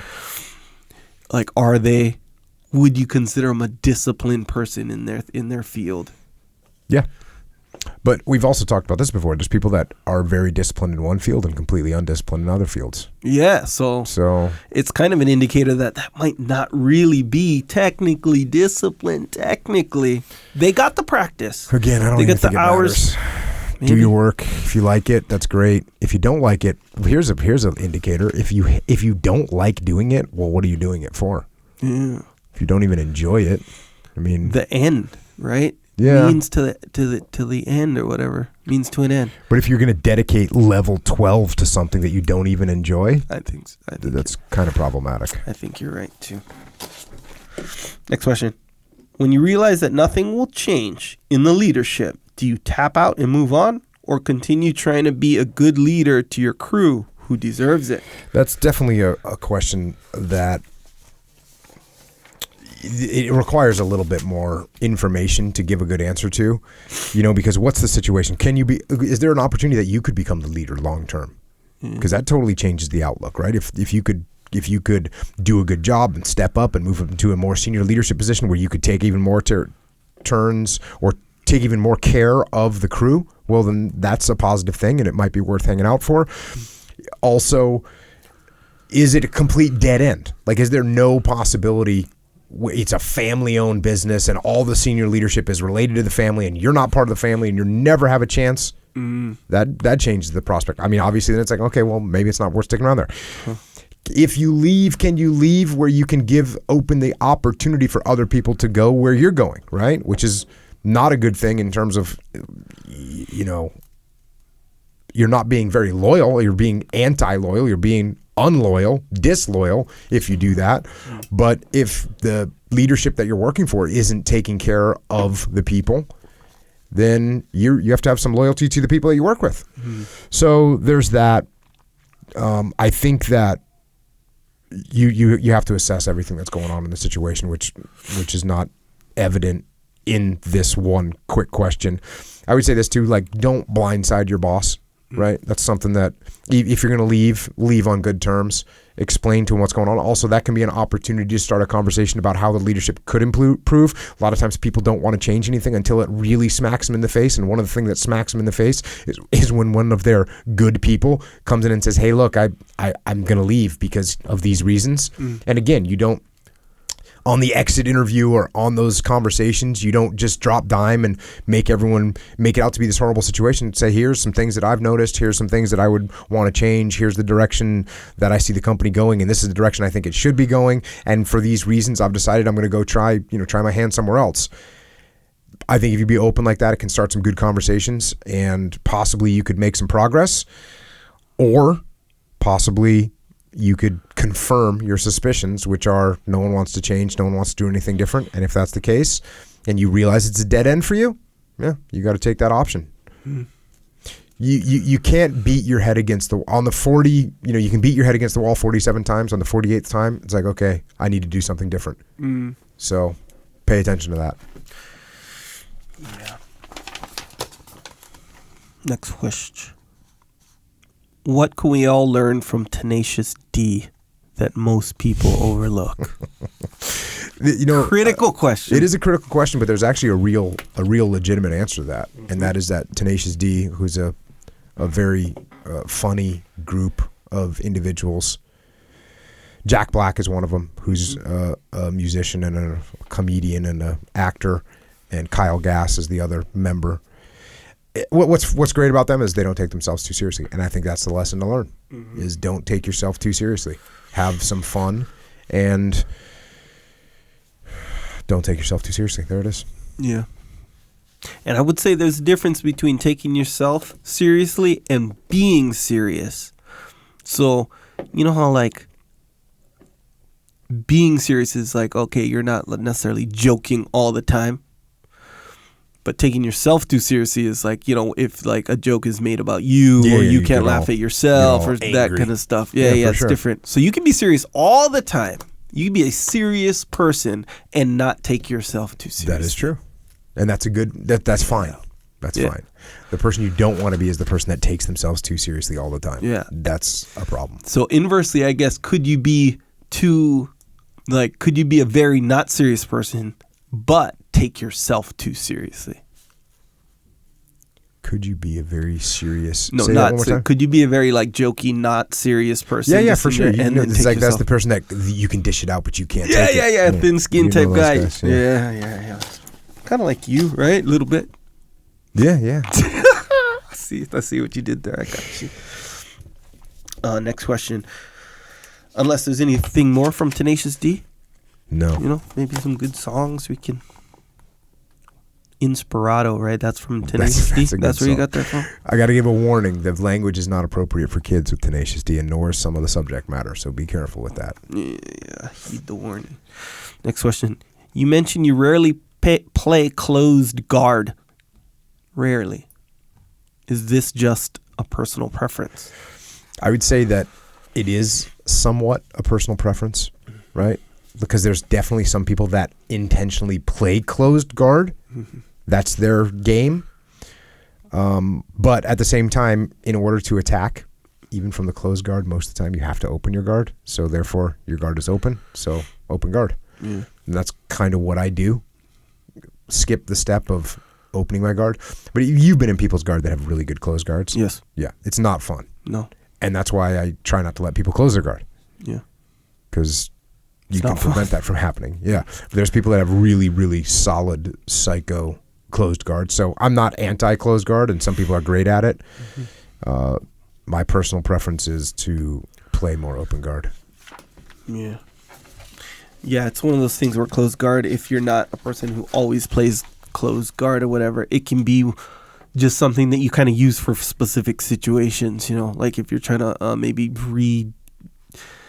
regain some energy or something like that, you want to rest a little bit, or even in like a self-defense, like a striking scenario, like a closed guard might kind of the closed guard is, there's no doubt that closed guard has viable purpose and is good, and I do use it. I just don't use it a lot.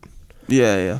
And if you're a taller, lanky guy, closed guard might be a little and bit. And I have short, fat legs that, you know, my closed guard is like my toes are touching, depending on the size of the person. And actually, where it stems from, if you went to the root of it, it stems from footlocks.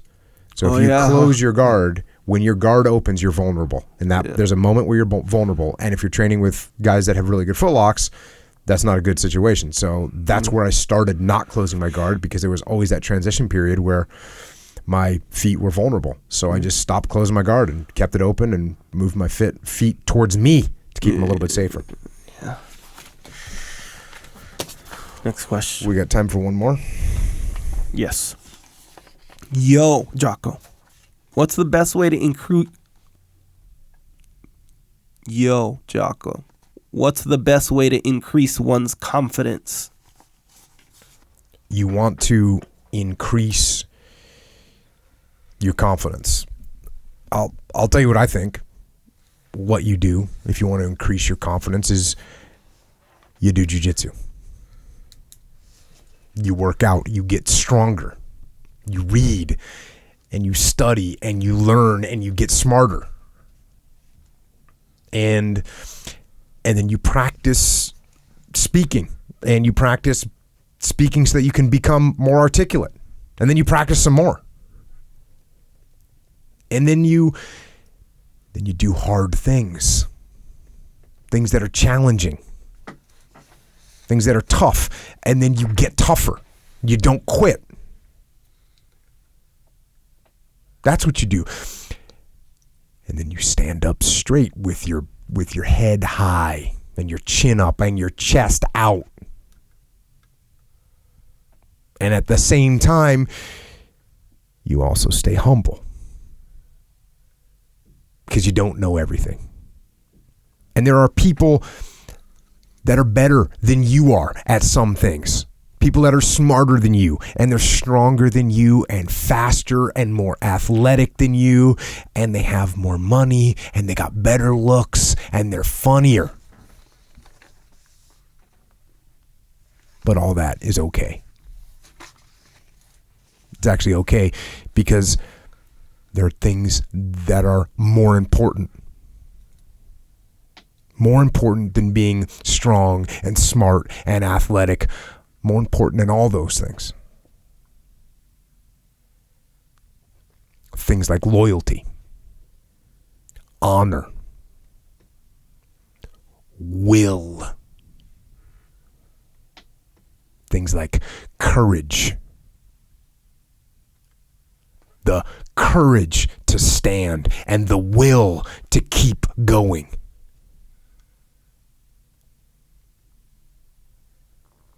And to do the right things for the right reasons. And if you know you won't give up, and you know you won't give in, and if you test yourself and you fail, but you know you're going to get back up again, if you know that,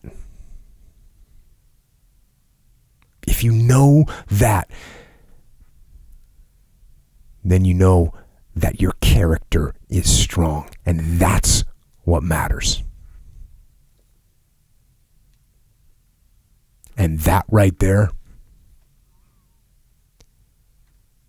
is all the confidence you need. And I think that's all I've got for tonight. So, Echo. Yes. Speaking of being stronger. Yes. And faster. Yes. And doing jiu-jitsu. Sure. And learning and just being on the path overall. Yes, sir. Maybe you could give us some information on how we can effectively, efficiently move down that path. Yeah. Support ourselves. Support ourselves and support others. That's really ultimately what it is. Makes it in a way mutually supporting. Yes. So I will talk about our company, a little company in Maine called Origin, originmaine.com. This is where you can get Jocko Super Krill Oil. This is for your joints. Omega-3s. Omega-3s have a lot of benefits, valuable benefits, but the ones that I personally have reaped. Can you reap benefits? Yes, you reap you benefits, can. right? You just can't reap the foot and can't reap the foot in IBJJF. Yeah. So watch out for that. But if you are in the reaping mood, reap some benefits of Jocko Super Krill Oil by way of your joints being healthy. It's a big deal. When you're super young, like young, 18, 19, 20, all the way up to, I'd say, like maybe 27. Maybe. I don't know. Maybe older. This is less of a factor. But at the end of the day, your joints are healthy. You're going to be in a way better spot than you would be if they're not. Also, another supplement called Joint Warfare. This one, I mean, they all have antioxidant stuff in them, but Joint Warfare has glucosamine and chondroitin. This is for what? Like cartilage, like tendon type stuff. And curcumin. Mm-hmm. Yeah. So you put those together, boom, the ultimate joint supplements. It's a big deal. Huge deal. Like you can be super strong and be lifting, but you got to warm up like for 20 sets just because your joints are all like stiff and whatever. Say bye to that problem. You take these. There it is. Boom. Joint supplements. Get on it. Go to originmaine.com. Also, another supplement called Discipline. This is for your brain. Makes your brain work better. It's nutrients for your brain. That's what it is. And also, nutrients for your body. So, it's a pre-workout. It's a pre-study. It's a pre-mission supplement called Discipline. Get down. Same place, originmaine.com. Tastes good too, by the way. Is the other flavor out? When is the other flavor out? We're making it right now. So, soon. Yeah. A little further than soon. Soon to me is like, like a little more distant than soon. Yeah, but we're working Soon's on it like when diligently. it's shipping. Yeah. That's soon to me. And it's pina colada, by the way. Oh, sorry. It's not sorry. called that. I got a different name for it. Coconut. No, Pineapple. I got a better name for it. I'll All tell right. you about it later. Oh, later. Okay. Secret name. Because I'm not sure it's legal or not. The name. Okay. The Gotcha. name I have in mind. All right. Cool. We'll Well, see. we're all very excited about the name and the taste and, whatnot. Pineapple coconut is the working title. Working title. Mm-hmm. There you go. Cognitive and physical force multiplier. Good one. Also, milk. Okay, so milk. I'm going to say the word protein powder, but I'm not saying milk is protein powder. Well, yeah. Hey, if you want This is some a additional waste. protein This is a good way to get it. that happens to taste really, really good like a mint chocolate milkshake, not a diet milkshake, like a mint chocolate milkshake, Straight up. and you want protein, take milk. Take it every day if you want to. My buddy sent me a text. He goes, yeah, I saw that milk had probiotics in it. Dang, even better. Yes. And he said, so I just ordered it because I need some. Yeah. And he's like, holy crap, this stuff is good. I said, yeah, I know. Yeah. I said, I know. And he's like, yeah, it's awesome. So anyways. Making the supersized milk shake. Yeah. Hey, man, I can relate because that's literally what I do. Yeah. No, I could tell when you got on the milk train. Because your attitude changed. Yeah. You went from like, oh yeah, no, we've got milk, it's good, blah blah blah, to when you were like, hey, it's kind of a game changer. Yeah. You know what's? It's so filling. What is it makes it so filling? Filling. Like when you eat it, you just feel complete, or when you drink it, you feel satiated, completely satiated. That's why Sure. you know the term meal replacement. Yeah. Like, oh, we got a meal replacement. Sure. Yeah. This isn't supposed to be a meal replacement. It's not supposed to be. The intent wasn't, okay, replace. But what happens is if you have it, like yesterday, I had one in the afternoon. I had a light lunch, which was crap. I ate a crap lunch. Crap, like not as healthy? Good, not healthy. Okay, gotcha. A little off the path. Cool. So I was feeling like, okay. And then, so a little later than that, I said, you know what, I'm just going to have some milk right now to reset the path. Yeah. And then I got home from Jiu Jitsu last night, 6 hours later. Didn't even barely eat anything for dinner because I was still full. Yeah. Why is that? Hey, man, it's filling. Yeah, Makes it's you good. satiated. Yeah, That's I it. guess That's it why it's like satisfies you on multiple fronts. Yeah. Plus, psychologically, come on, you kind of knew that it was the milk, and you were like solid. You felt good about that. You were satisfied about that. That's probably a big, factor.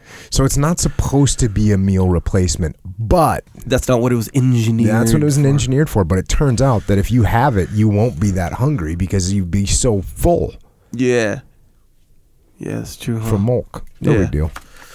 It's so different. We had to create a different word for it. Yeah, man. That's going to be in the Oxford English Dictionary soon. I'm sure it will. It'll be. They'll have to define it in the OED. You know what the OED is? The Oxford English Dictionary. Yeah. That's the real deal right there. All right, there you go. That's the big one. Yeah, that's the big one. That's the mother of all dictionaries. Must be. It is. Yeah. There is no must be. Dang, and milk is going to be in there, you say. Milk's going to have to be in there. Right. We'll petition. We won't even have to petition for it because people are just going to start. That's how. That's just going to be how. Yeah, it's just going to be how. And really, that's how words get in the dictionary. No, I know that it's people just just start sort of, using them. just keep using it. And here's the good thing about that word, not to go off on too much of a tangent, but I will, and I don't mind doing it with this situation. Yeah. Milk is the actual legitimate situation.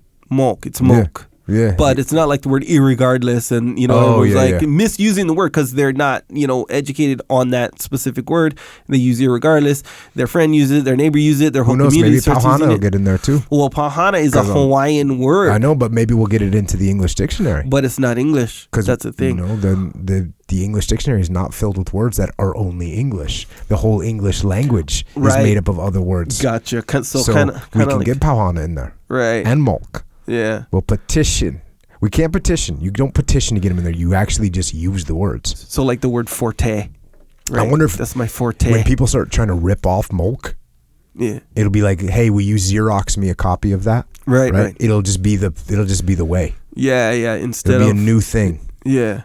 Like I'm gonna, first I'm gonna work out, and then like I'm just gonna, I'm gonna Mulk. Yeah. Oh, you pick me up some mulk from the store. Oh, and then people will say, well, what kind of mulk do you want? Right. Yeah. And they won't just be talking about flavor because there'll be 9 different brands of mulk. Okay, you're from the kind of the east. Wait, is New England East Coast? Yeah. Is that technically? Oh, for sure. Or is it considered? Okay, so did you grow up in a place where they say Cokes? No. Or pop? We called or it soda. We called it soda. Yeah, we called it soda too. So soda. Okay, that's normal to me in as far as my experience goes. And then there's pop. You've heard pop, obviously. Yeah. Pop. That's like the Midwest. Okay. Ohio. And then there's Coke. Yeah. Like Coke, not the brand Coke. Can I get a Coke? Yeah. Yeah. Well, what kind do you want? What kind? Yeah. Sprite. Whatever. Exactly. Yeah, for exactly. sure. What can you? I had to do this when I was going to college. They wanted us to get the words for what. Okay, what do you call if you get an ice cream cone and you get little flavored tiny bits all over it? What do you call those little flavored bits? Sprinkles. Okay, sprinkles. That's one of the standards. There's some people that call them jimmies. Okay. My wife's from England. Okay. And so I did this to her. So we had a bunch of words that were broken out that people call different things, like soda, pop. What do you call this? What do you call that? Where are you from? What do you call this? What do you call that? I did this with my wife, and I actually luckily recorded it because I knew it would be interesting. How'd you record it? Like on a tape recorder. No kidding. Tape recorder, old school. Yeah. And then I go and I asked my wife, what do you call the things that you put on an ice cream cone that are little different colors and they're little tiny bits of sugary candy? What would you call those? And she, without missing a beat, she goes, hundreds and thousands. Hundreds and thousands. Pretty dope. Hundreds and thousands. I started laughing. Kind of a mouthful. Yeah, hundreds and thousands. Yeah. Yeah. There's no. And then I said, because what do you call ham, mayonnaise, lettuce on a long bun? What do you call that? Yeah. What kind of sandwich is that? Me, there's no specific, but I get it. I Well, what don't would call you it call a hoagie. Okay. But I don't know, like a sub sandwich or something. Okay, maybe? sub. Maybe a sub. We used to call it a grinder. Yeah, I've never. That's like a New England grinder. I want to get a grinder. But my wife calls it a bap. A bap. Bap. Ham bap. And this, she's like, I said, what do you call that thing? And she's like, oh, it's a bap. Ham bap, cheese bap. Anyways. And what's that? Just a long sandwich? Like a it's like a Subway sandwich. Sub. Yeah. Like a sub club. Sub. So at some point, people are just going to say mulk, and that's going to have a meaning. Yeah. Beyond just what we have right now. Specifically. Yeah, because people will be making it. Everyone's going to be trying to make it. Sure. It's going to be just so common. You know what it's going to be? It's like, it's going to replace, let's say it replaces lunch. Like, I eat 3 meals a day. Breakfast, mulk, and dinner. Right? Oh, what are you going to have? Oh, yeah. Hey, they're going to come over for mulk later on. Yeah. Right? Yep. Hey, are guys coming over tonight to have some mulk and watch the game? Sure. Have some mulks? Yeah. Right? Yeah, you're going to look on kids' elementary school schedule. It'll be like, boom, recess, and then, 11:30 mulk, and then, boom, history, whatever. Yeah, I got you, man. Yeah, that's where it's going. The horn's going to sound mulk break, right? Yeah. Pohana, let's go get some milk. Mulk. First off, it's Pauhana. Yeah, that's what I said. Yeah, a lot of times on my part of the island, we called it a little bit different. Oh, you're right, the Pauhana. accent. I got you, man. I have the New England Hawaiian accent. All right, so that's mulk. Mulk, okay, boom. Yeah, mulk, that's a good one. Get your hands on some of that. You're good. Yeah, Pauhana. And I didn't analyze. It means finish work. It means when you're done work, you're Pauhana. Oh, I know exactly what it is, dude. Come on. This is for the people. Maybe they that's didn't. Good. You explain that to me. me. Yeah, but if you say pow, P-A-U, yeah, sounds like P-O-W, like pow pow. Yeah. That means finished. Literal direct translation. Sure. Are you pow? Yep. Are you finished? Hey, I pow. Yep. I'm finished. Definitely. Yep. That's how I always used it. Hana means like you're doing. Almost. No, you're doing. It means doing. Like if you say hana ho, that means let's do it again. Whatever it is. Or like if usually they say, well, a common place they say it is like if a band is playing and it's like a dope song and they killed it. They say hana ho means like play it again, man. I remember yelling that when I was a kid. Or if you go. Or if you go do something fun and you guys are done, you say your goodbyes to your friends and you say, what? Tomorrow, hana ho. means you want to do that thing tomorrow. It's good. Again, yeah. Yeah. Nonetheless, back to Origin. Our company, Origin. Made in America, by the way. This stuff. Good stuff. Including gis. For Jiu-Jitsu. Starting Jiu-Jitsu, you ask me, ask Jocko, whatever. If you ask me or Jocko, what gi to get. Here it is. Uncompromised. Not uncompromised. No exception. No exception that I can think of anyway. You get an Origin gi for many, many reasons. I'm not going to go into all of them. But they are made in America and they're made for Jiu-Jitsu. Sounds weird, right? Like, what do you mean? It's a Jiu-Jitsu gi. It's made for Jiu-Jitsu. Not as much as the Origin gi. That's the thing. You have a Jiu-Jitsu guy who is an expert in textiles, manufacturing. Some fashion. I know. But it's part of it. And he's like, you know what? I'm going to make a gi for Jiu-Jitsu, for doing Jiu-Jitsu in, Not just, hey, a gi, which is cool, and you can use it for Jiu-Jitsu. Let's make a bunch of blanks, and whatever brands can buy them from us, and, just kind of this thing, and we'll ship into them in the U.S. No, it's not that.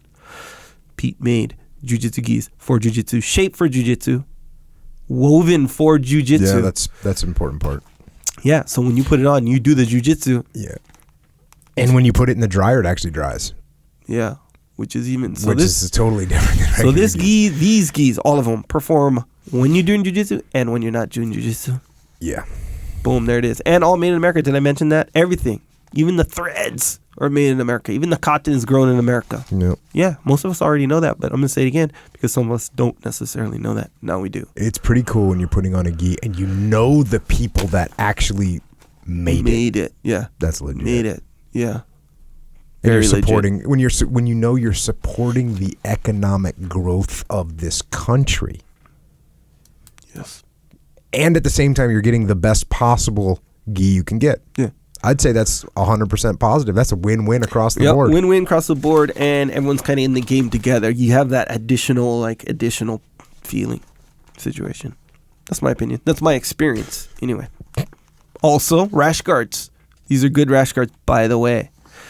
Well, and then again, good rash guards. Is that just a matter of opinion? Okay, OriginMain.com. Look at the rash guards.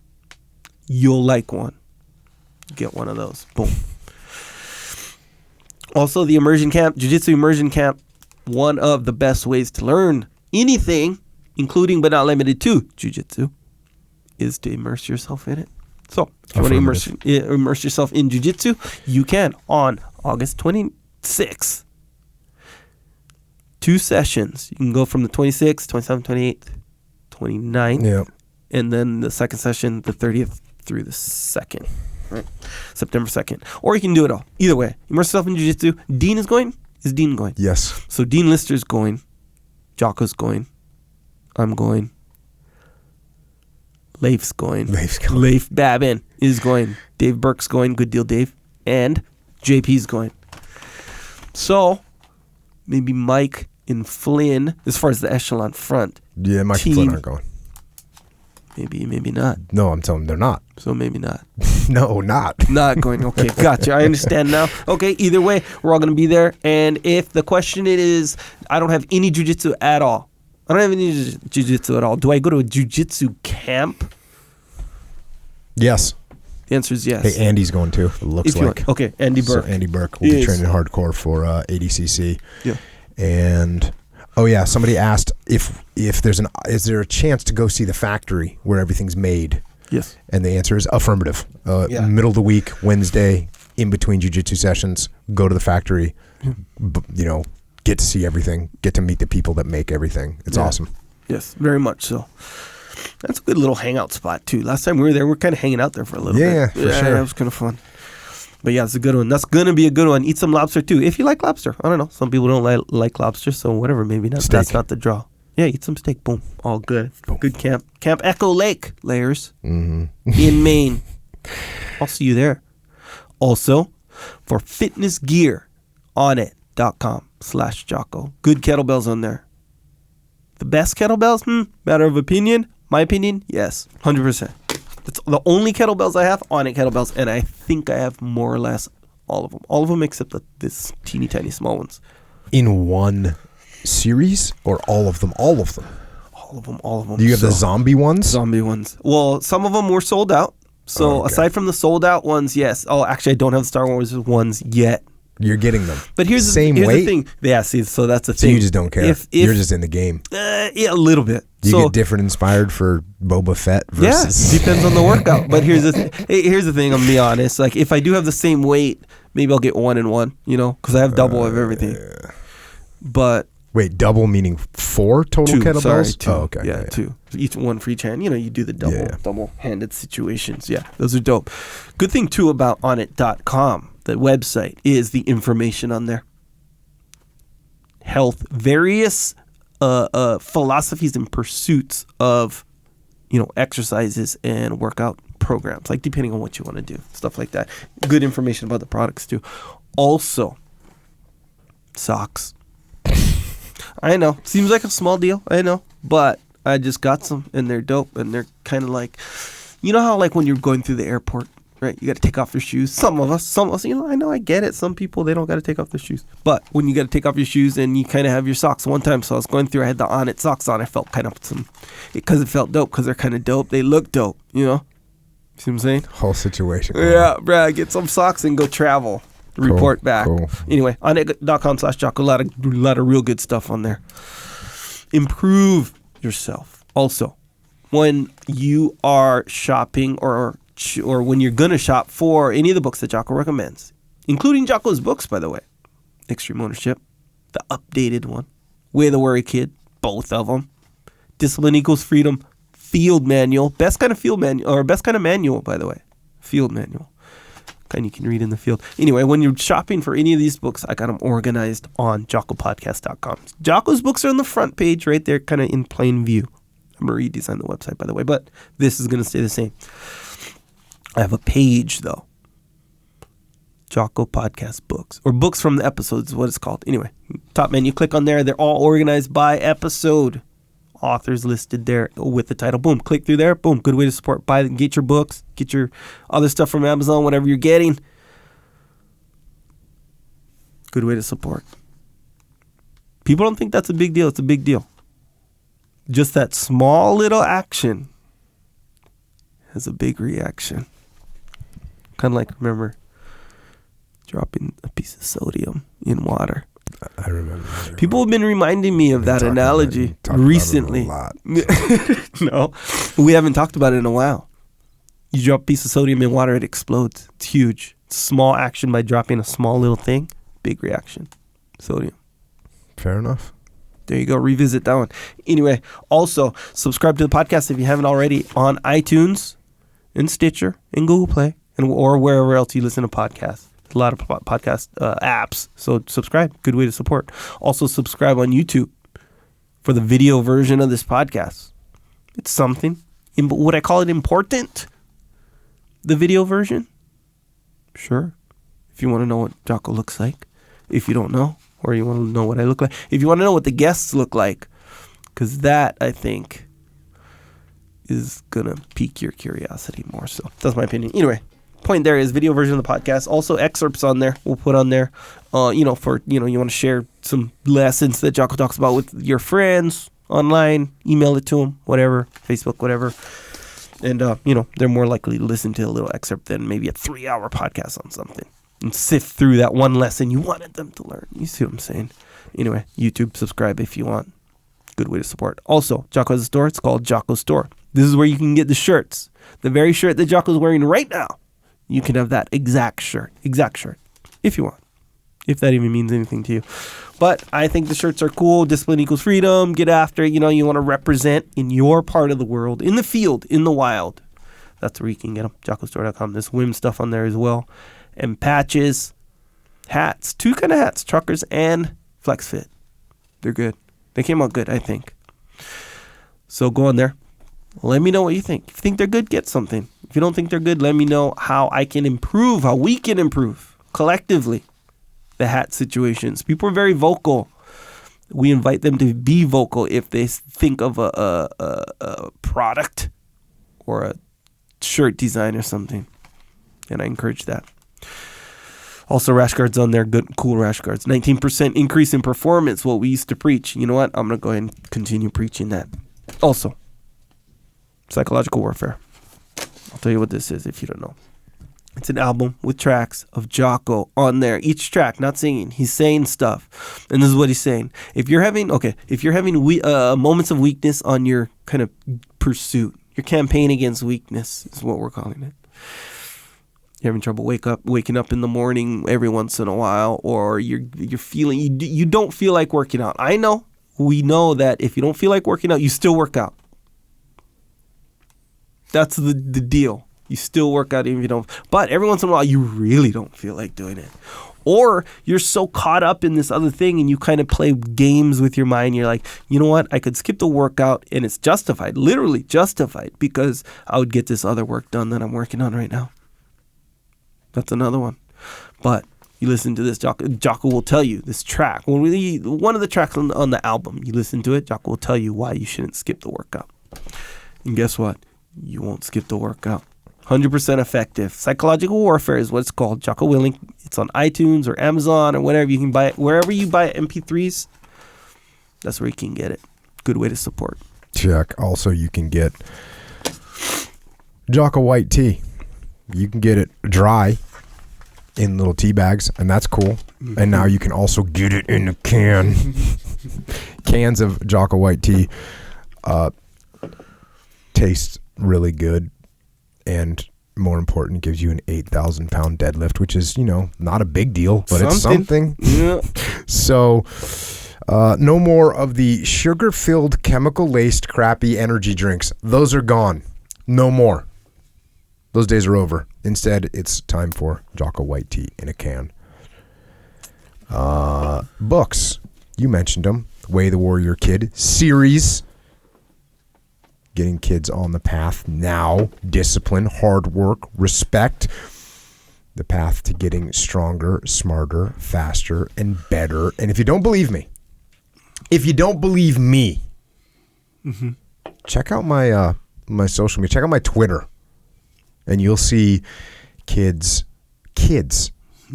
working out, cleaning their rooms voluntarily, studying voluntarily, doing book reports voluntarily. Check it out. It's awesome.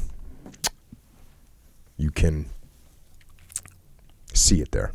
Get your kids on the path. And get your neighbors' kids on the path. And get your nieces and nephews on the path. Also, a path of a warrior kid that's all about hard work. You can go to IrishOaksRanch.com and get some soap made by Warrior Kid Aiden. He just started his own business. Yep, I got some. It's dope. It's good to go. Yep. He gets it from goat milk. Yeah. And let me add about the soap. Again, I said this before. It's important to understand too. With how you get like your neighbor, whatever. They make their little designer soap. Maybe they looked it up on YouTube or how to make it. Or whatever. They put their perfumes in and they wrap it up in a nice little net wrapping with a little ribbon on it. It's cool. I dig it. But you don't really use that soap. It's like, all right, I'm not going to use the soap. I mean, thanks. And I got a soap. Decorative piece. Right. Whatever. It's not that kind of soap. It's legit. So you go use this soap. I didn't even think to say that because I thought everyone knew. I guess people get suspect because he's a young kid. Maybe. Or you just hear like, oh, special soap. I don't know. Then depends on your experience. I'm sure people don't give you decorative soap items. No, they don't. Regularly. No. Okay. But the good thing about this soap, from my opinion, it's all about function, and this soap will help you stay clean. Yes, sir. The Discipline Equals Freedom Field Manual. You can give the gift of discipline. And if you know someone that's like sort of maybe got a foot off the path, yes, that's a person that's ripe for the Discipline Equals Freedom Field Manual. Yeah. That's a person that you go, hey, man, I just got this book, man. Give it just take a look at it. Yeah. Just take a look at it. Yeah. It doesn't look normal. No, it looks actually pretty dope. Yeah. And then they read something, and then they say, oh, you know what? I like that. Yeah. Gets them back on the path. If you want the audio version of that, it's Discipline Equals Freedom Field Manual. It's not on Audible. It's on iTunes, Amazon Music, Google Play, other MP3 platforms. That's where it's at. Also for leadership, extreme ownership. This is a leadership book for the battlefield, for business, and for life. Now, the Audible version of that is available on Audible, and it is me reading it, and it's Leif Babin reading it, otherwise known as Texas Batman, because he talks like, how you doing? So if you want to hear us read it, not just reading it, but there's also sound effects. Some sound effects. We didn't go overboard, even though we were tempted. We had to pull the reins a little bit. Sure. But I don't know why I didn't talk about this very much. But yeah, check it out. The Audible version of that book.